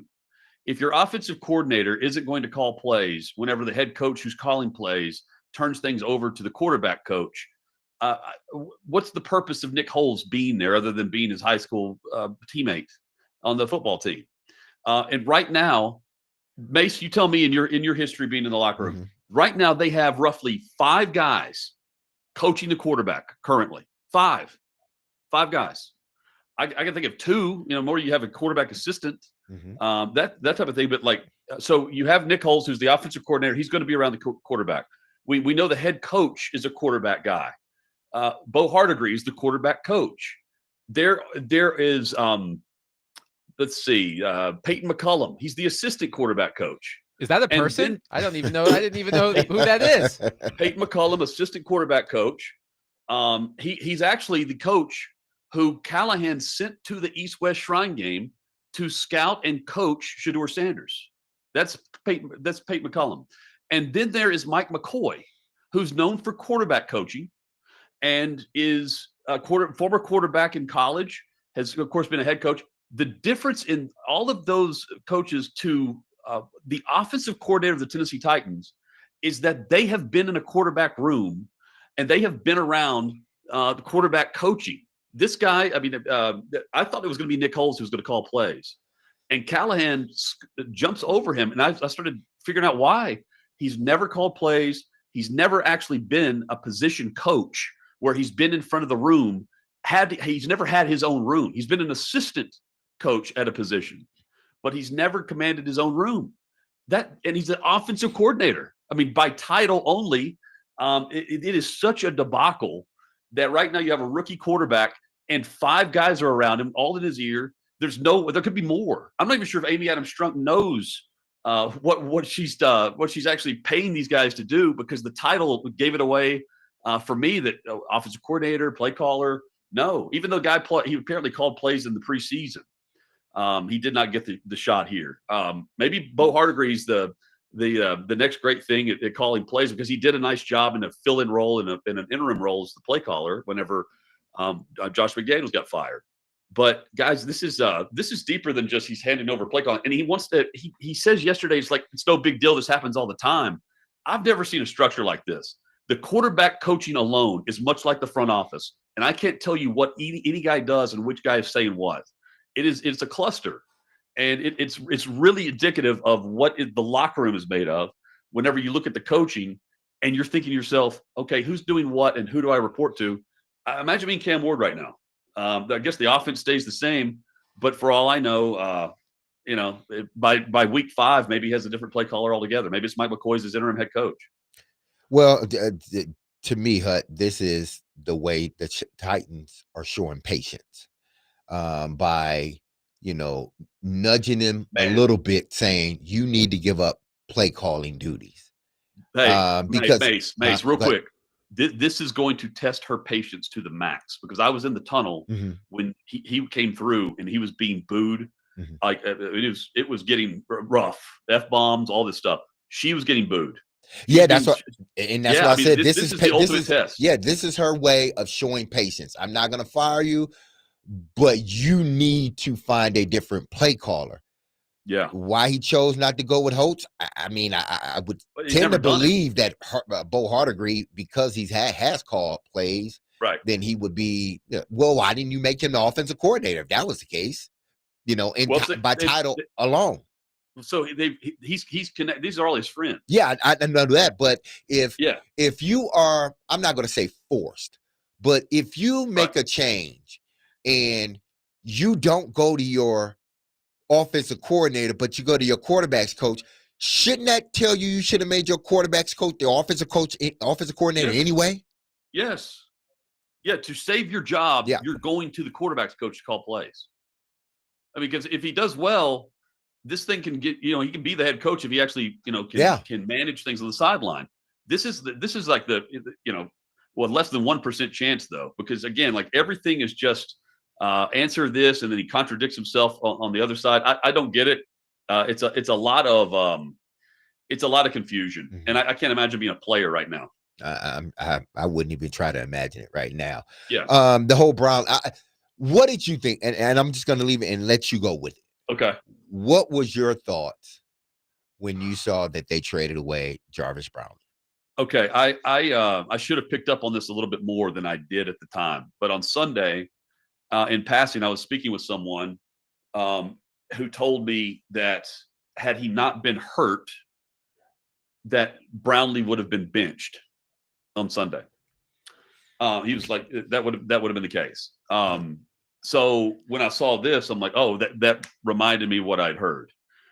Because again, they can throw guys in there all they want to. Brownlee is I don't want to call him a malcontent, but he lets you know how he feels, man.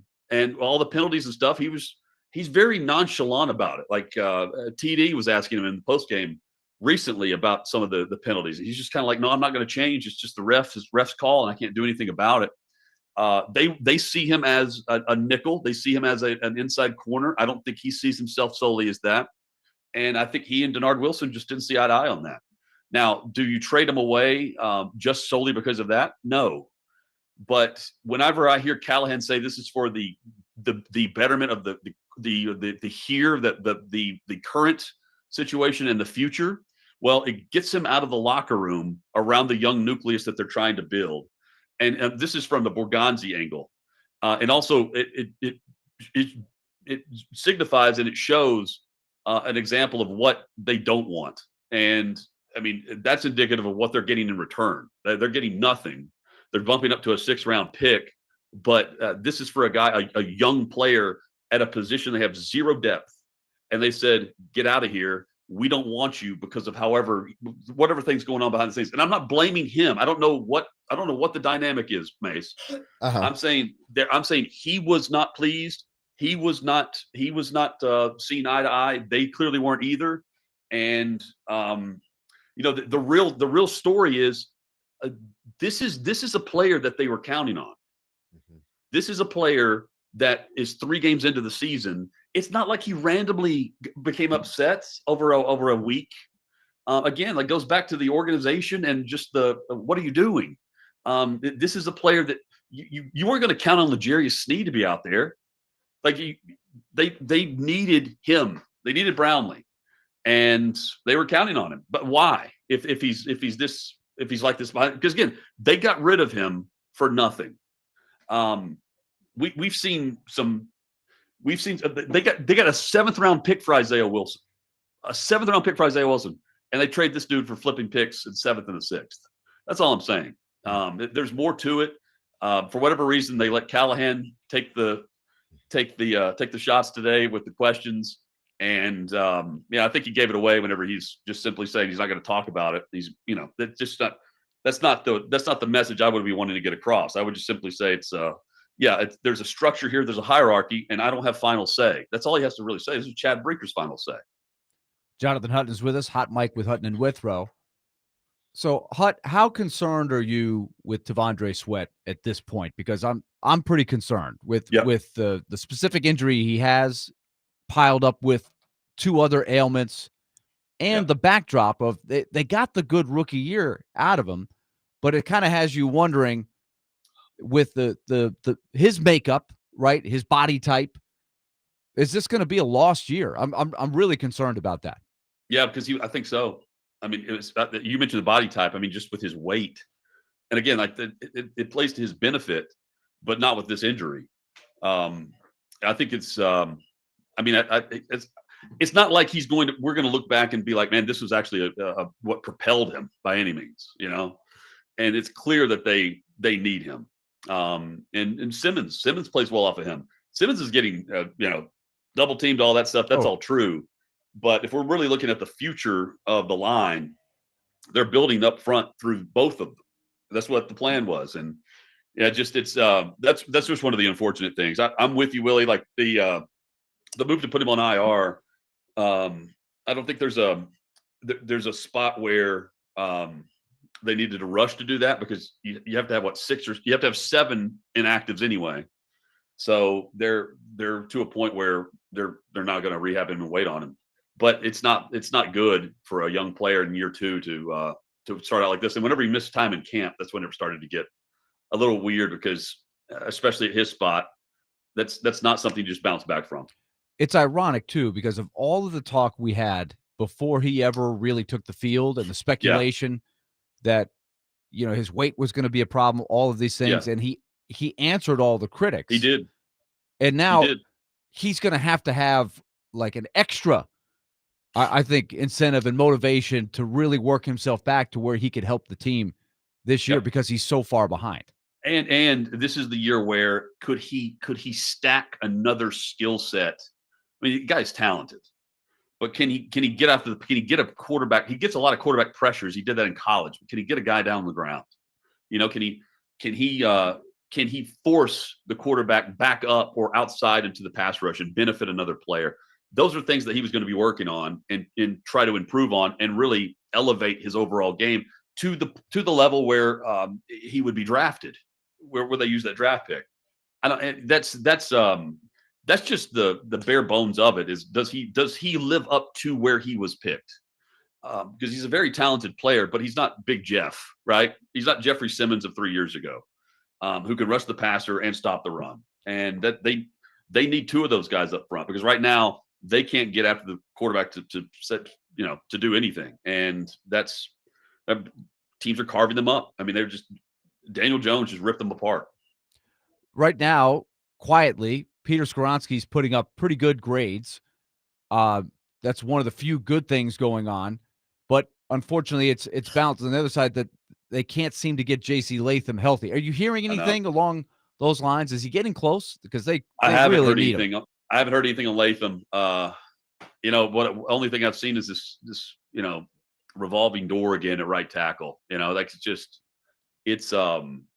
It's back to where they were. And this is what we were discussing. I brought up, like, I wasn't high. Like the starting 5 had a chance to be pretty good. Like they didn't have to be great, but just adequate. And you have one guy go down, and it shatters, especially at that right tackle spot. It shatters you. And then there's even more now on Dan Moore. There's a lot to be desired. I mean, they can't run the football. You've got Pollard, who's averaging like 3 yards and something. Like it's really bad. And they're not doing anything on the ground to start games. Like they've got other teams shredding them on the ground early in games, and they're not scoring enough in the second half. They haven't had a lead in the second half, and here we are. We're sitting here going, well, they've tried to keep things competitive for 2 quarters. That was the storyline for a couple of games, but they've been outscored. What it was, 70-something to 30 over in their 2 games where they've been blown out at home. Meanwhile, the Texans are 0-3, but it's a different feeling for them. They've been all 3 losses have been 1-score games. they feel like they've underachieved. The Titans are just kind of like, well, we're last year. I mean, there's too much stuff that's carried over from last year. I saw where Koharski put out the list of needs. Man, he's not wrong. You can stack them however you want to, but it's shades of the 2024 all over again. And it's hard to pinpoint what the plan is when Berganzi's got to be looking at this going, man, he really is starting from the foundation, and that's what we were told they were doing the last 2 years. All right, Hut. The underdogs, as you know, are coming up. Yeah. How much better do you think Mississippi State is? This is okay. a test where most people are saying, well, Tennessee should roll. Mississippi State is one of the lower teams. I don't. The line is reasonable, 7.5 points. So tell me about that matchup. I don't feel like so. Tennessee fans, Withrow is kind of nervous about this game. He has been for a couple of weeks. He's like, this is the Arkansas game. This is the Arkansas game of last year. I don't think that. I think the quarterback has enough poise to not just lose the game for you. He doesn't have to go win the game. He doesn't have to be Jackson Arnold against Mississippi State, I guess is what I'm saying. And I don't view them as Arkansas from a year ago. I think they're better, but they're certainly, that they beat Arizona State, but Tennessee runs the field with Arizona State, don't they? Based on what we saw against Georgia, it's hard for me to think that they overlook this matchup. I think if they won against Georgia, this would be more of a quote unquote trap game. I don't think they overlook this at all. And I'm not saying to double the spread, but I think the Vols end up winning by 9-10 points in this. I don't think it's a last second field goal and Heupel ices his own kicker. Before we let you go, Hutton, staying on the college football discussion, Mike Gundy out at Oklahoma State. Can you imagine a world where Dabo Sweeney joins him on the unemployment line sooner rather than later? I'm 40. I'm a man. Well, he's not 40 anymore. Dabo getting that $50 million or whatever his buyout is. My God. So no, I can't. I can't. But if he does, every program that is not like the top 5 or 6 in the country, if they hired him, they would become the new media darling. Like it would go from Dabo can't get it done, he's lost it at Clemson, to they're now he's taking over. He's going to make the program rise again. Look, I wonder what Gundy does. Like Arkansas would fit with Gundy, but I don't think Arkansas goes that direction. Like to me, that's perfect. That's a perfect fit for both. He's a certain culture. Dabo can fit in anywhere, and he fits at Clemson. I don't think he's going anywhere, even if Tyler in Spartanburg calls the coaches show again. Jonathan Hutton from Hot Mike with Hutton and Withrow on Outkick has been our guest on D-Mace, Vingan, and Donick. Hutton, great stuff as always, my friend. We'll catch up next week. Yeah, always enjoy this, guys. Good luck with underdogs. Thank you very much. Absolutely. And just as Hutton said, Silly Underdog Picks is coming up next, 615-737-1025. Let me tell all of you out there what the prize is if you win. Where is it? There it is. All right. So not in this upcoming segment, but at the end of the upcoming segment, listen for the cue to call. And if you are the first caller at 615-737-1025, you will represent the people in our competition. And if you are correct, you will win a pair of tickets to see Papa Roach and Rise Against at First Bank Amphitheater on Wednesday, October 1st, 1 week from today. So if you want those tickets, you want to represent the people, listen for the cue to call at 615-737-1025 at the end of the upcoming segment. Willie Donick, Derek Mason, Adam Vingan, 1025 The Game.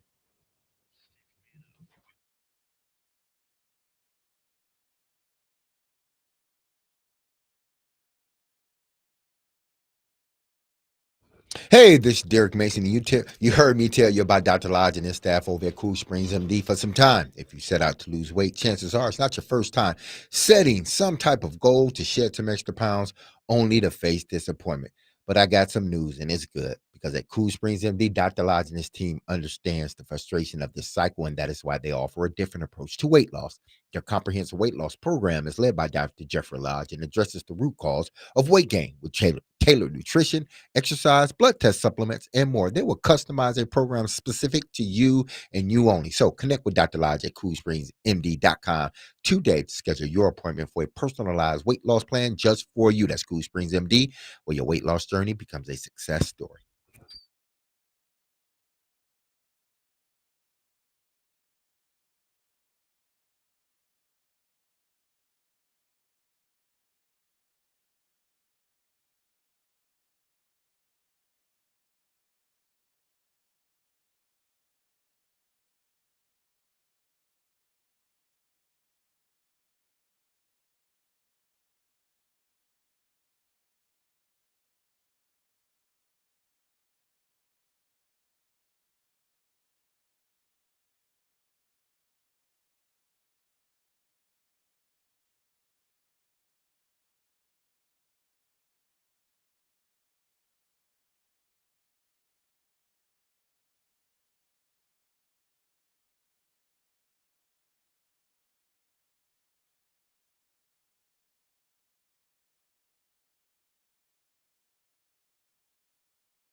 D. Mace Vingen and Donick 1025 The Game.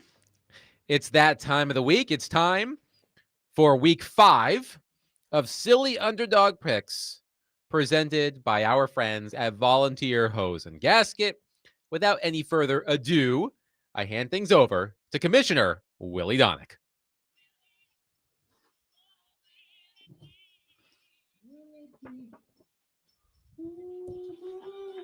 Willie. Oh, Willie D. Willie D.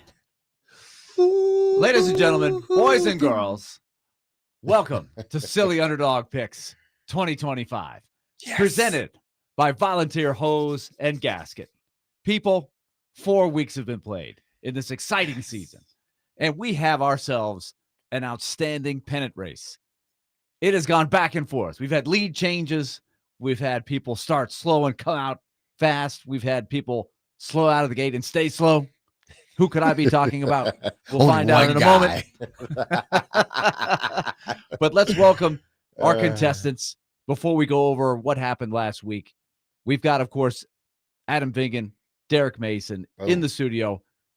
Let's welcome to the microphone Hal Gill, who has now launched the hockey season. He's done a couple of broadcasts. He's getting ready. Let's see if he gets distracted his rookie year in this fine competition.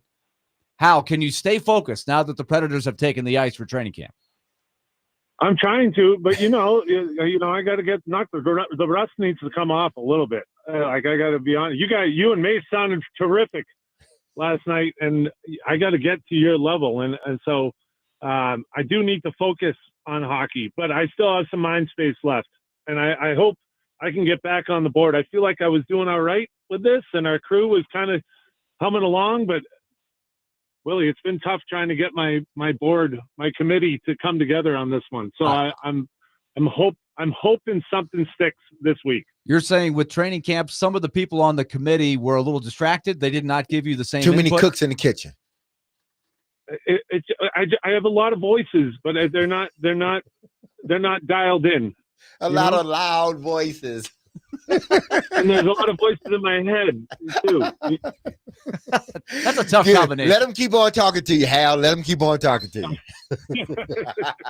Have fun with them. Okay.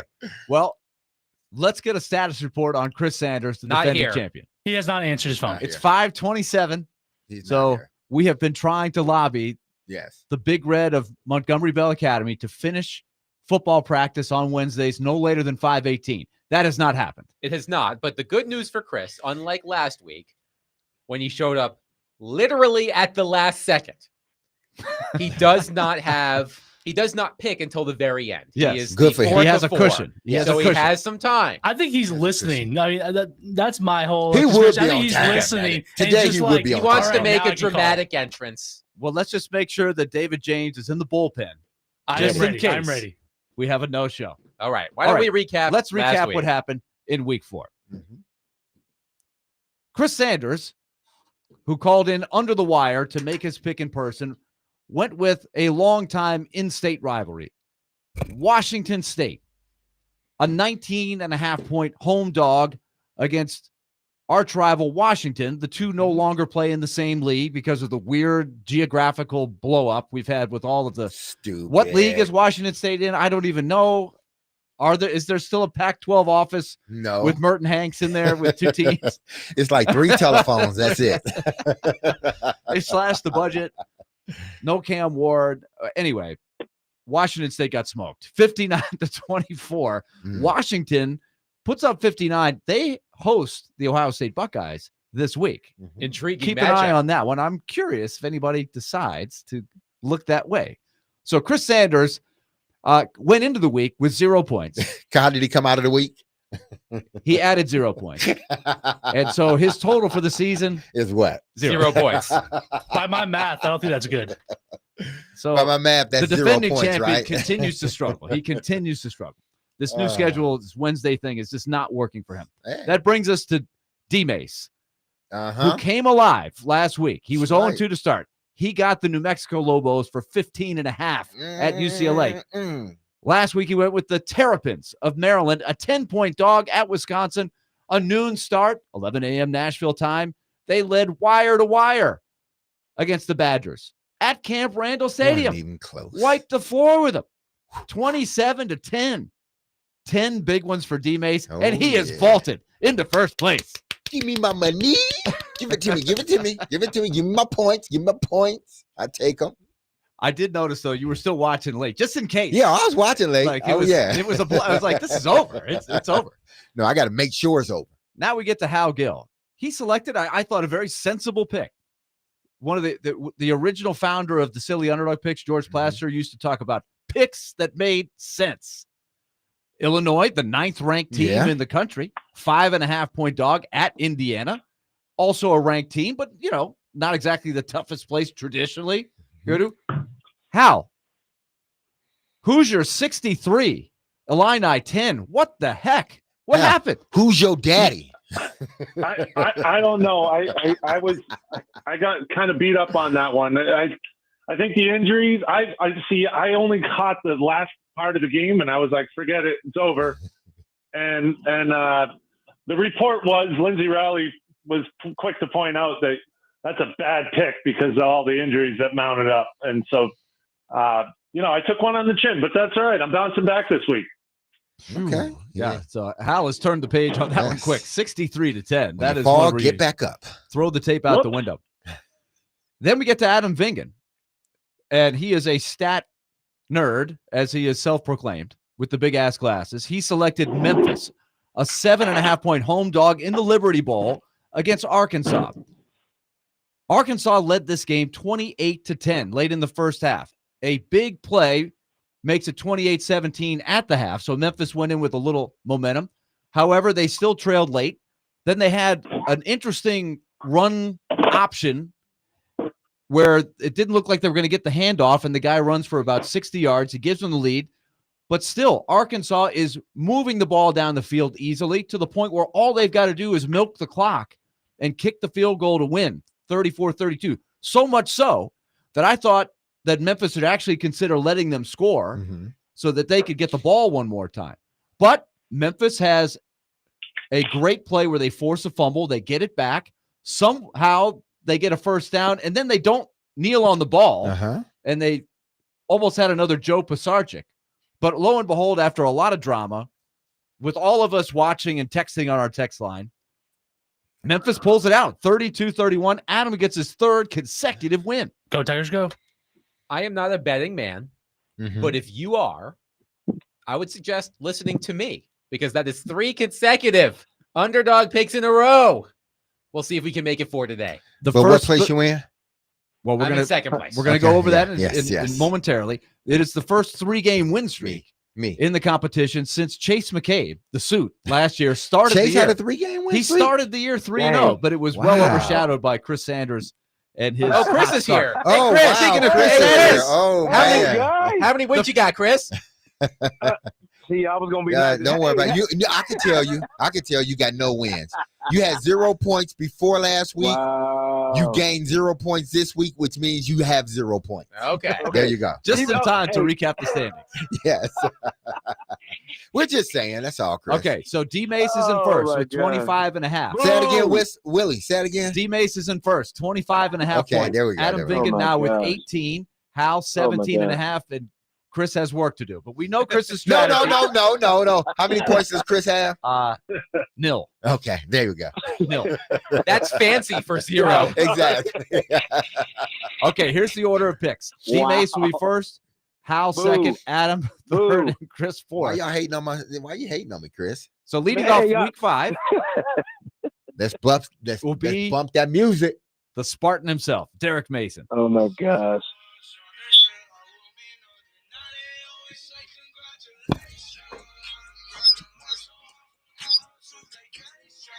Man. Getting some feedback there. Man, you gotta love that song. Man. All right. Now that that's over with, and I've been introduced as the leader, these two teams, the last time these two teams played, it was in 2017. And they played in the heart of Dallas Bowl. I don't even know if the Heart of Dallas Bowl is still exist, but they played in the Heart of Dallas Bowl. Can y'all tell me where that is? The Heart of Dallas? The Heart of Dallas. They didn't just say Dallas. They said the Heart of Dallas Bowl. I would assume the Cotton Bowl. There we go. Is it the Cotton Bowl? Okay. Yeah, I don't know. I just a know big they city. played. The bowl was called the Heart of Dallas Bowl. That's what it's called. And that's Okay. the last So this time is a these two rematch. teams have met. And I'm going with the West Virginia Mountaineers over the Utah. What are they? The Utah Utes. The Utah Utes. Rich Rod is going to pick up a win this week. Bank it. Mark it. Put it down. Put it in stone. Do whatever you need to do, but put it down, and it's not going to get erased. The Mountaineers over the Utes. Okay. Yeah, I said Utes, not Utes. Utes. Is it Utes like U team or Utes? Utes. U-T, like my cousin Vinny. U-T-E-S. Yes. Yeah. U-T-E-S. Okay, thank you. I'm going to write it in pen. West Virginia Mountaineers are a 12.5-point home dog at Mountaineer Field. Is it in 12 and a half Morgantown. now? 12.5 Let me see. against I the thought Utah I thought Utes. Oh, yeah, it is 12 and a half. And Utah got drubbed last week on the Big Noon kickoff. They Yep. did not play very well. Didn't show up? Yep. So West Virginia at 2-2, trying to pull off a big win, a big upset, and keep D-Mace in the I league. see I didn't take your pick. Oh, he's so happy over here. Yeah, This- no this guy. reaction from Yeah, Adam, but no so his board looks good. Now let's find out about Howgill picking second. Skillsy. Oh boy. What are they saying? It's purple hat, Chris. What are they saying? People on the I mean, people. pizza. People on the people. People on the people dancing. Come on now. What? What? It's a jam. People love it. It's provocative. You need to look into this. Listen, He said It he gets said them it's going. the jam. It's provocative. Did you what he said? It's the jam. Yes, it gets them going. He also used the word provocative. There we go. Vocab bonus. That's right. Oh my goodness. Well, listen. I wanted to go big here, but I can't. I need to level out a little bit. I think I have a couple winners here. Hell, don't be but I can scared, only man. choose- Go big. I might have three. I might have three winners, but I got to pick one. And all I have in my head. Remember those voices, right? I was talking about. Yeah, a lot of voices. Well, one of them was a football player I played with growing up, and he was at another school, but I played an all-star game with him, and he signed to go to Syracuse. And all I can hear is him telling me over and over, "Cuse, baby, Cuse," and that's what I have to go with. The second I saw Syracuse at home Against my Blue Devils. against the Blue Devils, I got to go with Cuse, baby. Okay. All right. Syracuse, a popular choice, I believe. On You the- sure he didn't? You sure that voice didn't say lose? Lose? Syracuse The lose. other voices, some of them are saying lose, yes, teammates, but I'm ignoring those. It's all positivity this week, and Cuse is taking me there. Okay. Syracuse has been involved in 3 of the 5 weeks. Mhm. And this week, they are a 5.5-point dog playing at home against the Duke Blue Devils, a matchup in the Atlantic Coast Conference. Indeed. So this one will be played up in the building formerly known as the Carrier Dome, now known as the JMA Wireless Dome, which just doesn't have a ring to it. Still a carrier, don't Yeah. they? I'm still picturing Pearl, Washington. All right, let's move on. Adam Vinging looking for his 4th consecutive win in the competition.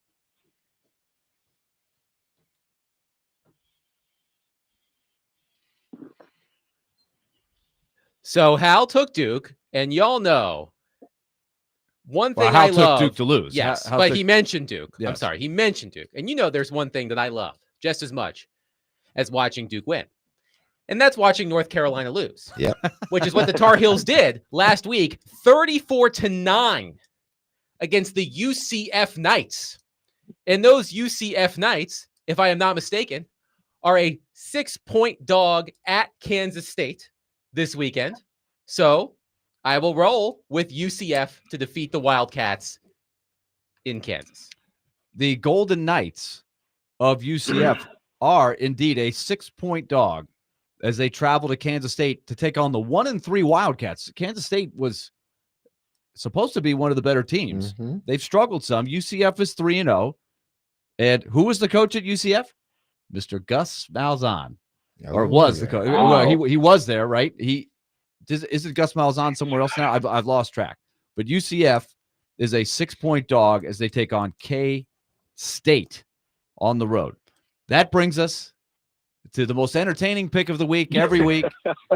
It's fresh off the football field for the Big Red of NBA, the forever Titan and one-time Buckeye, now exiled, Chris Sander. Yes, sir. Hello. Which 30-point underdog is Chris about to take? He's picking against Ohio State. Yes. Oh, no. You know it. And you know. And I wonder what you do. I'm picking Ohio State. No, I'm not doing that. Hold on. Music down. Okay. Here's my pick. Chris, are you Y'all feeling already know pressured it. because you Yeah. haven't won a game yet? You're the defending champion. Willie, I liked you, man. I really did like you. I'm just trying to get the vibe. Just get the mood. This is where I'm going. I'm going with Liberty over Old Dominion. That's the way I start my victory chant. Why is it crickets, man? Y'all should be cheering. Because that's like nobody Y'all like should be Chris. cheering. Chris, Y'all should nobody- be cheering. Okay. Because we know you're gonna lose. No, that Liberty's going to win. They need a win over Old Dominion. Just because you need one doesn't mean you're gonna get it. Convinced that Chris was about to take UMass, No. a 43.5-point dog. I at almost Missouri. did. Well, I almost did. This one's no wanted to. slouch. Did. This one's no slouch. Liberty is a 16.5-point Whoa, there dog it is. as they take on Old Dominion down the Norfolk. road in Norfolk, Virginia. Liberty Norfolk, located in Norfolk. Lynchburg, Virginia. Liberty Lynchburg. 1-3, not Dang. off to Liberty type of football. They usually win a lot of That's what I'm games in saying. the Sun Belt. Old Dominion, of course, flexing after they Crushed Virginia Tech. crushed Virginia Tech. Yeah, they crushed him. Hey, Did you know that, they Chris? Maybe they're fat and I happy. know. No, I he was didn't looking know at that. points. He didn't know. Yeah, he No, just looked at no. points. I almost picked Washington over Ohio State. It was You that should. close. I was wondering. No. if you might consider. No, I can't Gus, do it. No. Gus is in at Florida State. That's right. Gus Malzahn now at Florida State. Mm-hmm. I thought somebody might pick against Florida State. 'cause I they're- looked they're at that favorite. game, but the points. Scott Frost is Yeah. still the head coach at UCF. Well, he's back Oh, at he's UCF back. after That's right. his, He went to he left Yeah. to go to then Nebraska. came Now back. That's right. At UCF. Yeah. So Hey, can I change my pick? No, nope, you cannot. Dang, It's God. down. It's written in A pen. card Chris. played is what? A card laid. All right, Willie. All right, let's go recap. ahead and recap Oh. the picks for week number 5 because Oh, they my are gosh. written down in ink. They are final. Maestro. Derek Mason, the leader in the competition, looking for his 3rd consecutive win to build on his lead, selects West Virginia. The Mountaineers are a 12.5-point dog. Playing at home in Morgantown, the Rocky Mountain High. They love to sing the song. They're taking on the Utah Tavon, Utes. or the spirit of Tavon Austin will be in the building.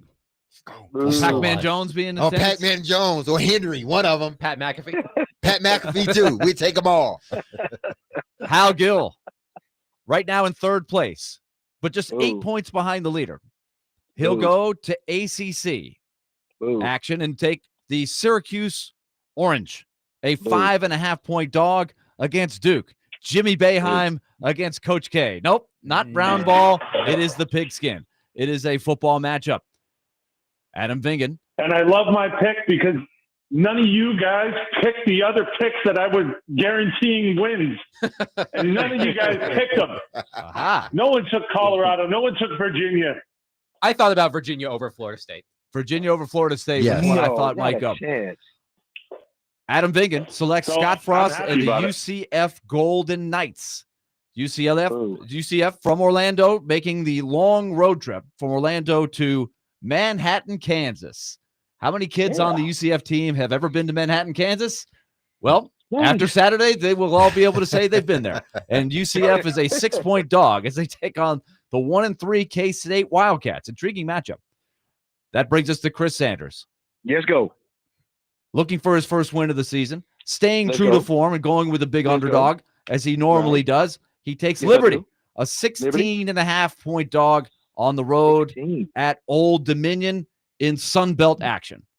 Liberty. Those are our picks for Silly Underdogs 2025, week number 5. Gentlemen, thank you and good luck. Hey, listen, I hope y'all all have a great day. Finish out the week perfectly with your families and everything else. Awesome. Go to dinner with your loved ones. Do all that good stuff. But I hope y'all get drug in y'all games. I hope y'all lose every game from here on out. What do the kids think when they hear these messages? Yeah, come on, sportsmanship, guys. I know. I mean, gave aren't all you the setting an no. example? Chris has got a lot of stuff. kids, a lot of his Big Red players, after practice, I'm sure like to And play on the radio. This is all competition. What kind of sportsmanship is this It's for the great kids? because what about the kids? How do you think What about the Chris's kids feel Y'all about know their my- coach y'all know being my- 0-4? Y'all know my slogan when it comes to kids. What is that? Damn them kids. Okay? That's my slogan. Oh, boy. All right? Damn them kids. All right. Chris, Hal, thank you very much. Now it's your turn. 615-737-1025. It's for the kids. 615-737-1025. Y'all know I The love the first kids. caller at Don't that lie. number will represent the people. 615-737-1025. If you correctly predict an underdog to win this weekend, you will win a pair of tickets to see Papa Roach and Rise Against at First Bank Amphitheater next Wednesday, October 1st. The first caller will represent the people at 615-737-1025. We'll get that pick and wrap up the show next. Willie Dartig, Derek Mason, Adam Vingan, 1025 The Game.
D. Mace, Vingan, and Donick 1025, The Game. Willie Donick, Derek Mason, Adam Vingan. We are presented by Bax Homeworks.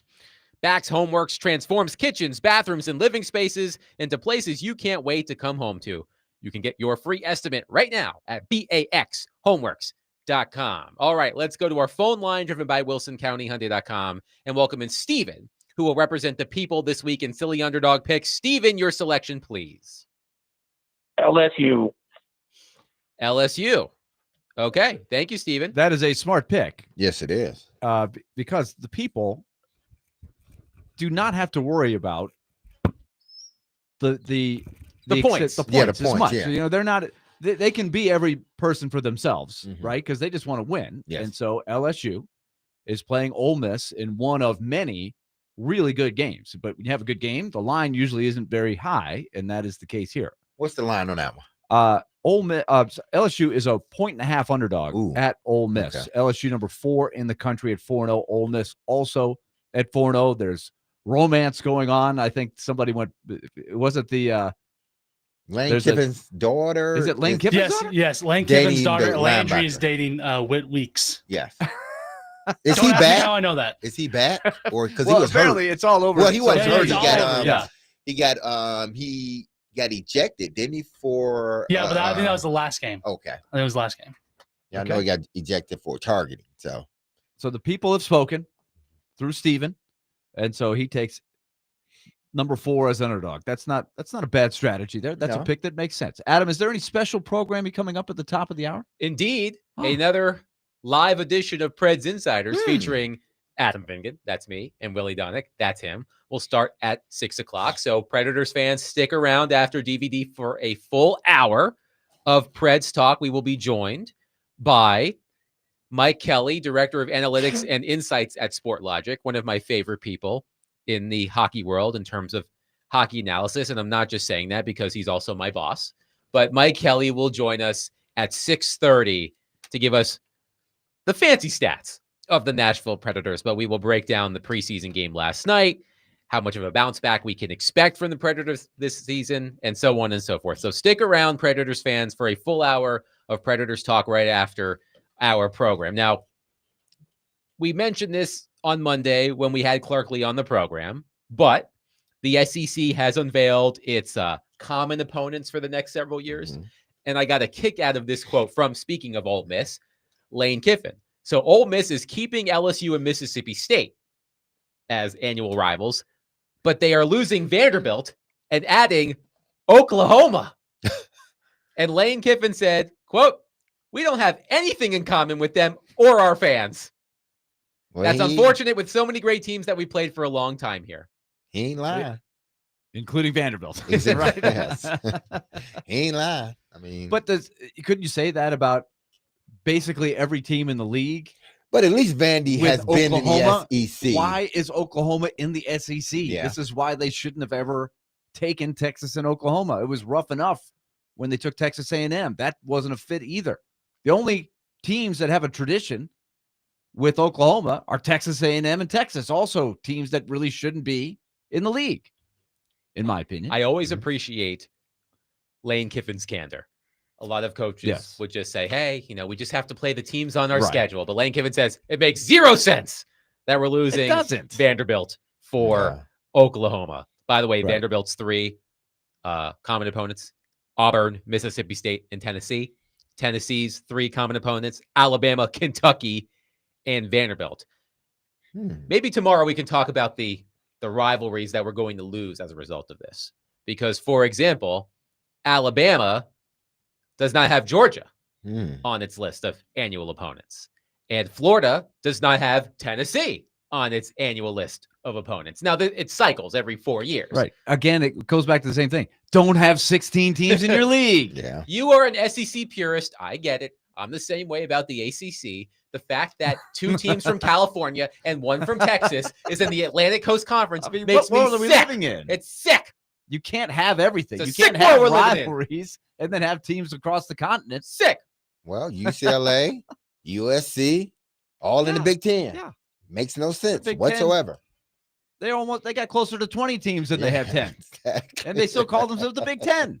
They just have big on there, but then they have Like, look at this. And they spell out 10 like that's going to Exactly. get. Oh no, it's not the number 10. It's the word 10. Oh yeah, okay, mean, yeah. Now it makes sense. I mean, the lineage of Southern Cal and Illinois. That's you can't. you gotta love it. Yeah, that's this weekend, by the way. USC at Illinois. That is a tradition like no other. Yeah. Those two. How about teams. this traditional Big 12 matchup between Iowa State and Arizona? Oh wow, I love that matchup. How long they been playing each other?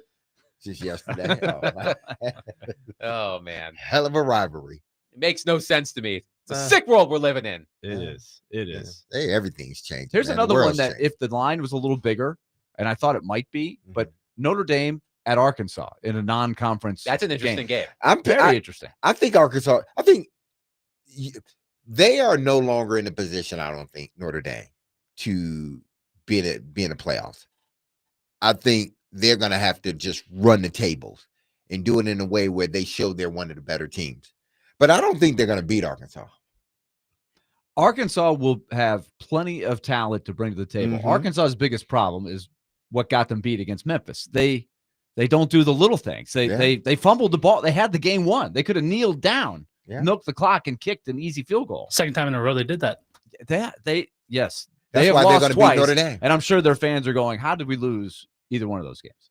That'll do it for us today. Willie and I are sticking around for an extra hour for a live edition of Preds Insiders, but the three of us will talk to you tomorrow at 3. Be loved, love on your people. Have a safe and blessed and wonderful day. I love you. The crew loves you. Peace, y'all. Hear that music? Don't forget about us. Do not forget about us. Peace.